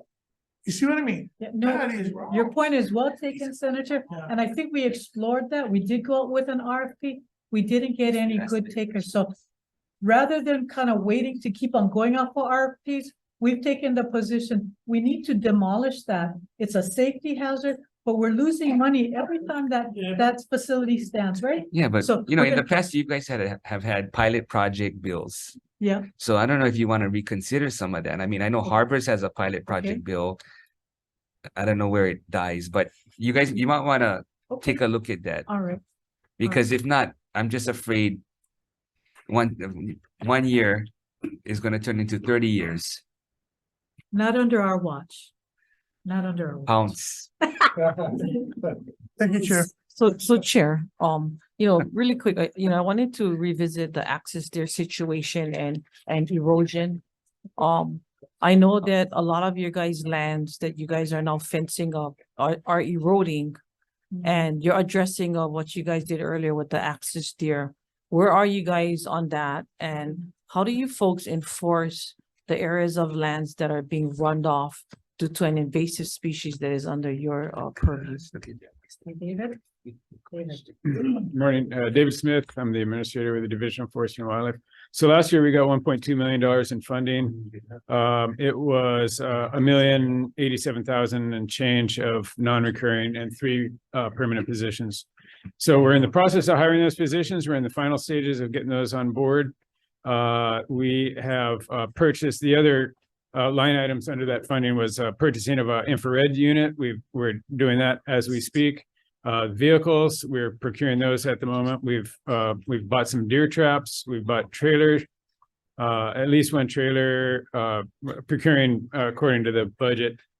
We've got satellite tracking collars, and we're implementing the Access Deer Control Fund so that we're working with local ranchers and farmers to try to incentivize people to take more deer under a bounty system or some other incentivized system to take more animals. So on those properties, those bigger properties that as we've had all these big rains, what role do you guys play on the wash off onto the ocean and Due to the access due deer. to access deer? Due to access deer, so we only have so much jurisdiction over a lot of the large properties, but we are working with local ranchers, Hawai'i Ranch, with the Palakua Ranch, and some of the other ranches, and they're, we have really good working relationships with them. We're working with them directly on trying to get more deer out of the areas. We're going to be deploying a lot of those traps onto those areas, and we just ran an aerial shoot, I think last week at Kahiki Nui, which is something we've been trying to implement with DHHL for 20 or possibly 30 years. But on the traps, I would think you would put the traps in the residential areas because the ranches have bigger areas to do the shoots, yeah. And I think that has been a real big problem because in those areas, you can't be shooting or in that case, trying to do what we gotta do to take care of it. So I noticed you guys focusing on the bigger ranches. They get the money for doing. I think the concern that people are having and the complaints that are coming in is the runoff onto the ocean. Do you guys have any type of program or plan that would have these landowners do their own restoration because of the impacts to the ocean, and reefs? It's been really difficult, and if every rainy season or rain time that we Well, have, how much do you think that would cost? I don't know, but they should be doing their own type of management. No, well, on they're gonna planting. get 100 million. So I'm going to address this. So maybe $5 million. find the land, if they're not doing something, you're gonna have to fine them because you gotta look at the suffocation of those reefs, yeah. And what's happening to our fishing industries and the coral reef, because the runoff of it is not just access deer, it's dead carcasses, it's those waterways that have not been cleaned. It's been a huge complaint that has been coming in. So I want to know how you guys gonna address that. Would that be part of, the climate change money or stuff that you guys are having? And or are you guys gonna hold landowners responsible? Because a lot of them follow the USDA management. Okay, well, why don't you guys come up with a Yeah. plan? Can you- That sounds like it's gonna be a Yeah. combination of all Right, those different yeah. things. We have a plan that fits into our fencing to trying to remove animals from certain areas. So we're doing that a lot with both our lands and our watershed partnership lands. And so trying to remove animals and reforest or revegetate those lands, that's one of our top priorities. Yeah, but you still gotta get, Yeah. there's no sense in doing all of that and the deer's gonna come right back. So there has to be a multi-pronged approach. I appreciate that, Senator, because I think we're really looking at sort of this, kind of ahupu'a land management. So not looking in isolation, but really looking at a coordinated effort. Yeah, but they're in a state of emergency. Yeah, no, Yeah. and You guys get the thing is, you guys get the manpower on the ground with hunters that you guys literally licensing. Yeah. That's why incentivizing came in play. But where's the incentive for that on the outreach that we put the funds for? Are you guys incentivizing the education prospect of, hey, you take down this many carcasses, you guys doing the reimbursement? I think that's the biggest problem. They You need can't physically another go inside. division besides the hunters. They need, some place that they can make deer jerky. Well, the thing is, they give license, but they don't give place for hunt. And then the deer ends up going into the safety zone where you guys know a lot of people, but if you're the agency that giving the hunting license, then give them the place for hunt, so we don't want an influx of deer that is just eroding all these areas and impacting neighboring properties. I appreciate that. I mean, Do you have specific locations they can use already? Oh, yeah. Yeah, we got a deal with both Kaiti Nui and I don't know if it's Wainiha, another big DHHL property on Maui that we've just got. Oh, the Waiahuli and stuff. Oh, Waiahuli, I'm sorry.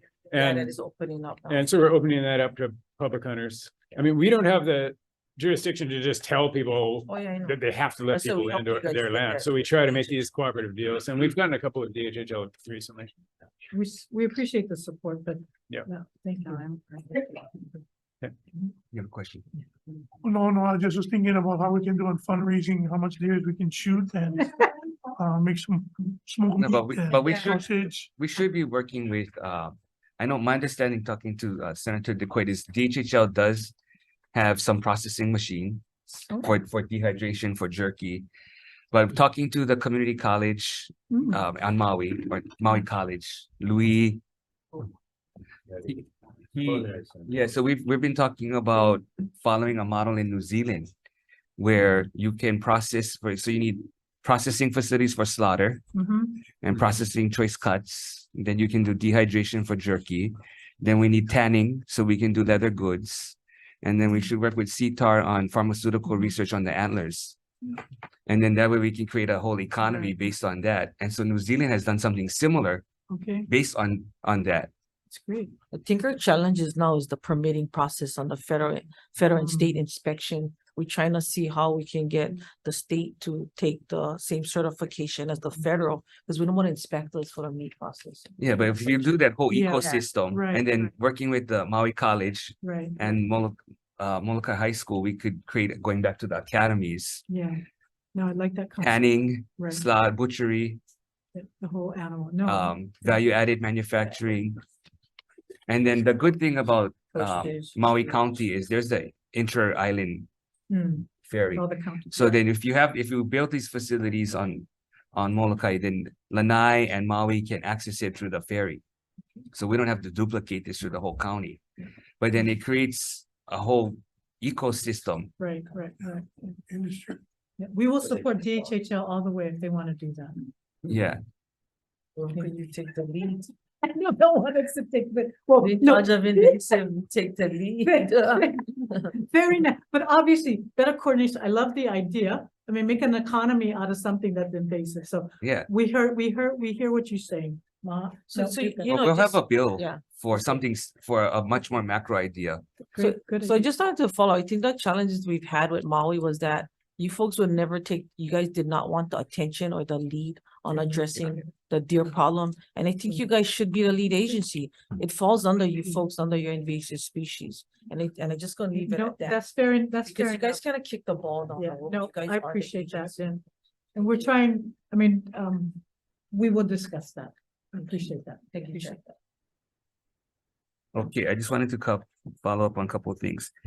We took a site visit of the rare corals seed bank, and that facility is just like a shed, and this is a rare corals. So what's the plan so that we can not compromise this? Yeah, Brian Nielsen, Division of Aquatic Resources.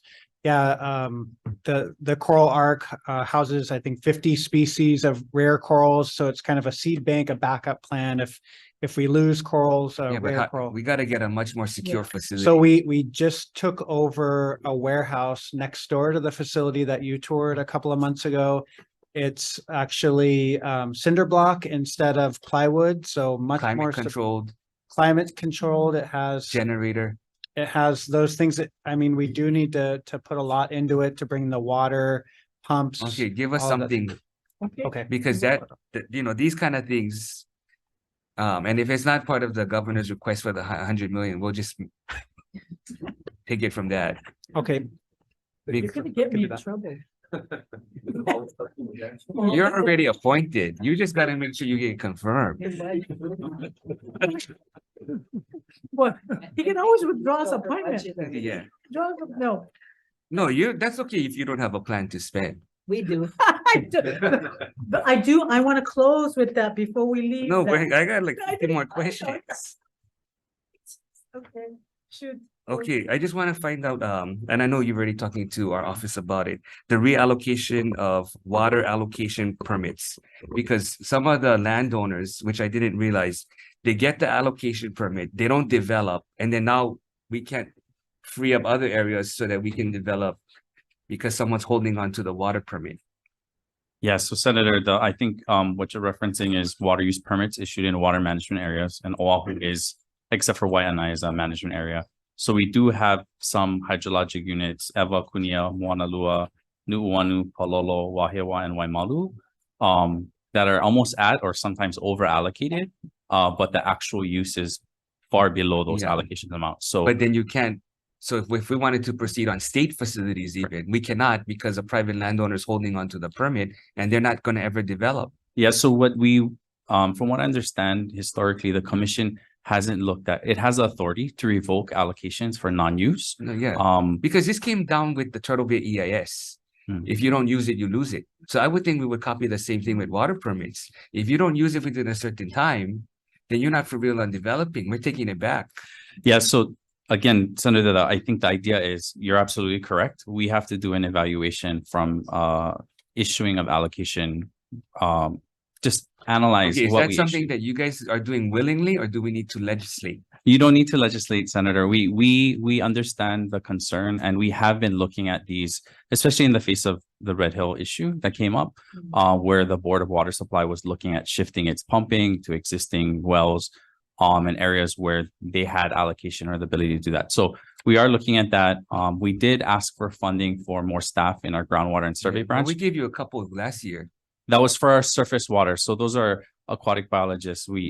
These are special like geologists and hydrologists and engineers to help us with more of the compliance side of our review. A lot of it has just been prioritizing where we allocate internal But there's resources. no 20-year use it or lose it. There's a 4-year use it or lose it. So not a mandatory. So we have to go through. So water use permits are rights that are actually issued via the Water Commission. So any of these rights dispositions requires due process. And so under the code, it requires us to go through an investigation, provide that permittee with their right to defend that allocation. So I think we in can this work through that. current time and space, we might want to start pulling back those rights. Yeah. So what we are that are not reviewing being that. used. How many permits have you guys ever revoked? We consistently review them as they come up. No, I said revoked. Revoked.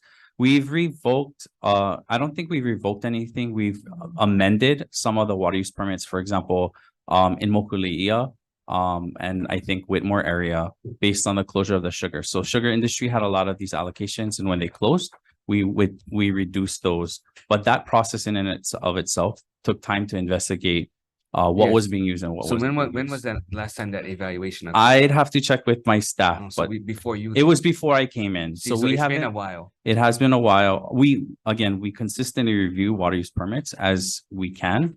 A lot of it is just based on on resource allocation with my 20 staff. But chairs and senators, I think we're fair and use. Clearly, we're in a very different time with the shortage of water. Yeah. That we do have to go. You don't want to have a private land, and then they sell their property based with that permit. Yeah. So No, fair question. That's a good then the question. new landowner doesn't have to. No. Yeah, no, we're just not looking at water banking. Yeah. You have to. Yeah, use- so- I mean, I think that's a really poor excuse that, they need more staff. There's priorities and you got to prioritize when you're in the situation that we're in. So I just, Yeah. you know. No, that is very fair. And so I think I'll be sitting on the Water Commission. I think we've heard you. Clearly, that is a message that's coming resonating statewide. We don't have enough water. So we've got to look at what our current allocation is. If we have to make adjustments for, Yeah, if especially the state housing is projects. banking it, that's Yeah. one thing. Right. But when private landowners are banking it, okay, No, that's, Very fair, very fair. Yep. And so we're going to look into that. Thank you. Quick question, if I didn't just jump in, Sheriff, that's okay. For the West Maui water management area you guys just did, are you already allowing allocations to be done by private landowners and other entities in that area? So the existing users have, for example, if you own a well or stream diversion, you're allowed to continue your use despite the designation. But we're within the 1-year time period where those existing users have to apply for a permit from us. Once those are submitted, we'll review them and issue those water use permits. Okay, So 'cause they can still use their There's a lot of wells. people in the community who are pretty upset about that because they did not understand that to be the case, that private well developers, water companies with withholding data from seaworm to begin with would be given allocations up on the front end. So we were hoping and told that there was research and data gathering going on, but there wasn't allocation occurring. But if it is, I got to tell you, it's very troublesome because many of the entities that supported this state water management area being applied to West Maui are now opposed to it, and they're opposed to adding South Maui into it as well. So I hope you'll look, to the chair's point, you will look closely at that, these allocations being given up on the front end right away. Okay, we'll follow up with you, Senator. Thank you. Sure. So even like in Hana, yeah, the water diversion still happening. I guess like the chair said, you guys didn't do it for a while. I think somebody should take a hike in there and then take all the illegal pipes of diversion in the natural stream out of there. And if you need help, don't ask me because I cannot walk, but I can get somebody to help you. Mahalo. We'll follow up with our stream branch on that. Bad. Thank you. Very bad. okay, in your variance report, for LNR 804, you guys had hoped to get 2,300 hours of community volunteer hours, and you had 0.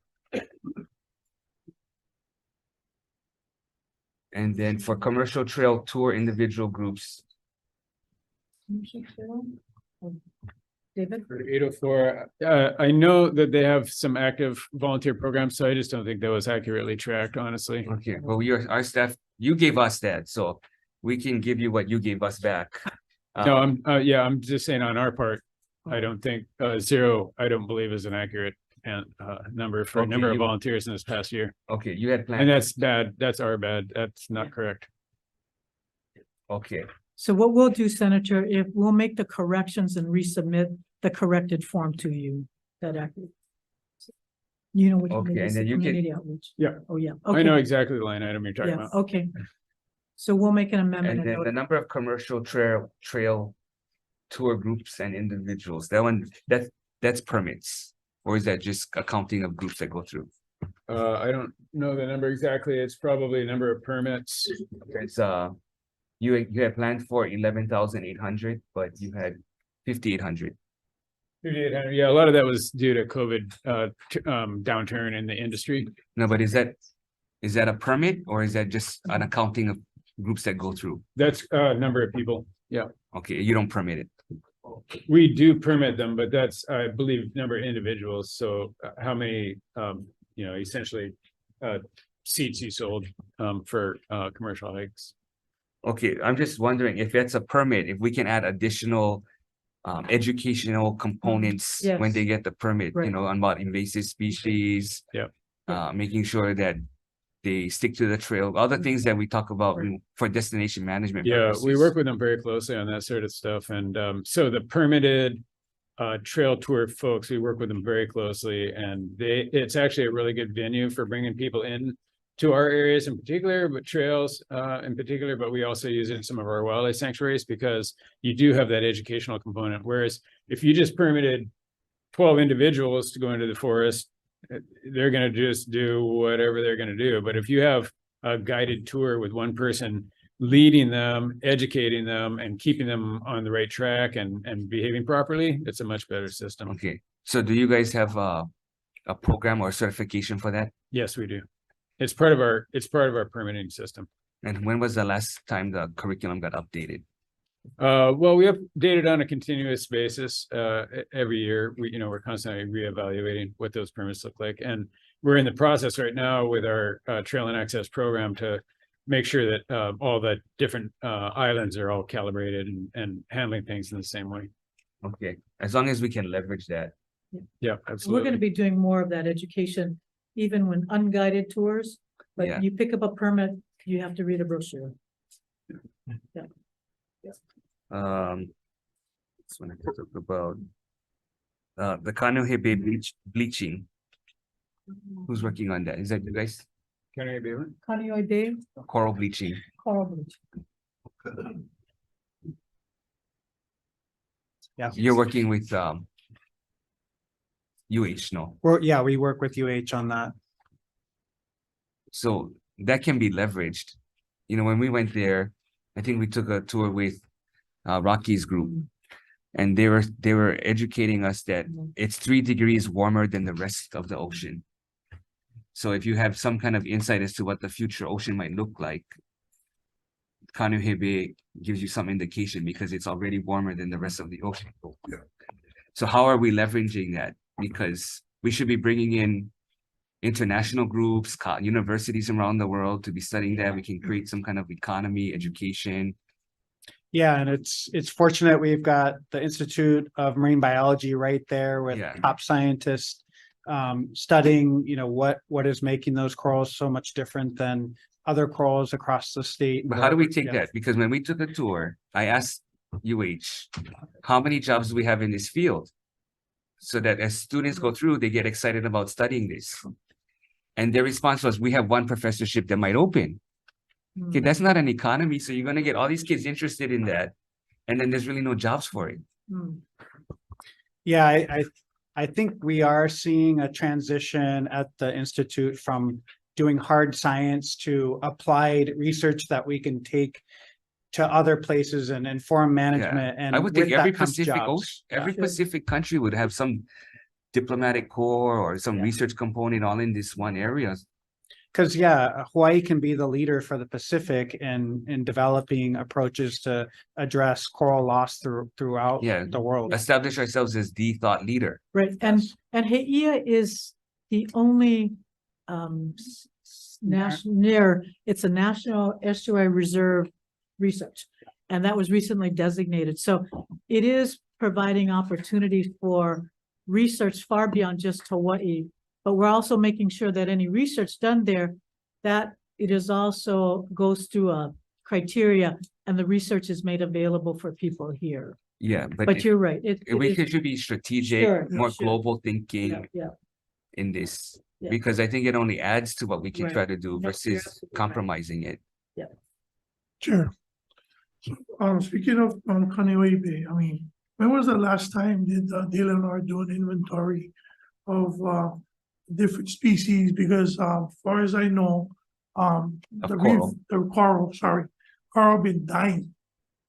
I mean, I'm talking about dying. Yeah. In hundreds, thousands of miles probably. I don't swim, but I ride a jet ski. So when I fell off my jet ski and I thought I was going to fall into coral, guess what happened? I went right through the coral. Not because I'm 300 pounds, but the coral is dying. It was sad because I thought I was going to get cut up, but I ended up sinking to the sand because the coral was bust up. So when was the last time that you guys had checked the coral quality out there? And what is going to be your guys' process in preserving and trying to keep our coral living in that area? Yeah, so we have staff out in Kaneohe Bay all the time, surveying coral, dealing with the invasive seaweed issue out there. It smothers the coral and kills it. And Kaneohe is actually one of the hope spots. That's one of the spots that's looking good. We've had 3 major bleaching events in the last 7 years, and Kaneohe is actually looking good. Yeah.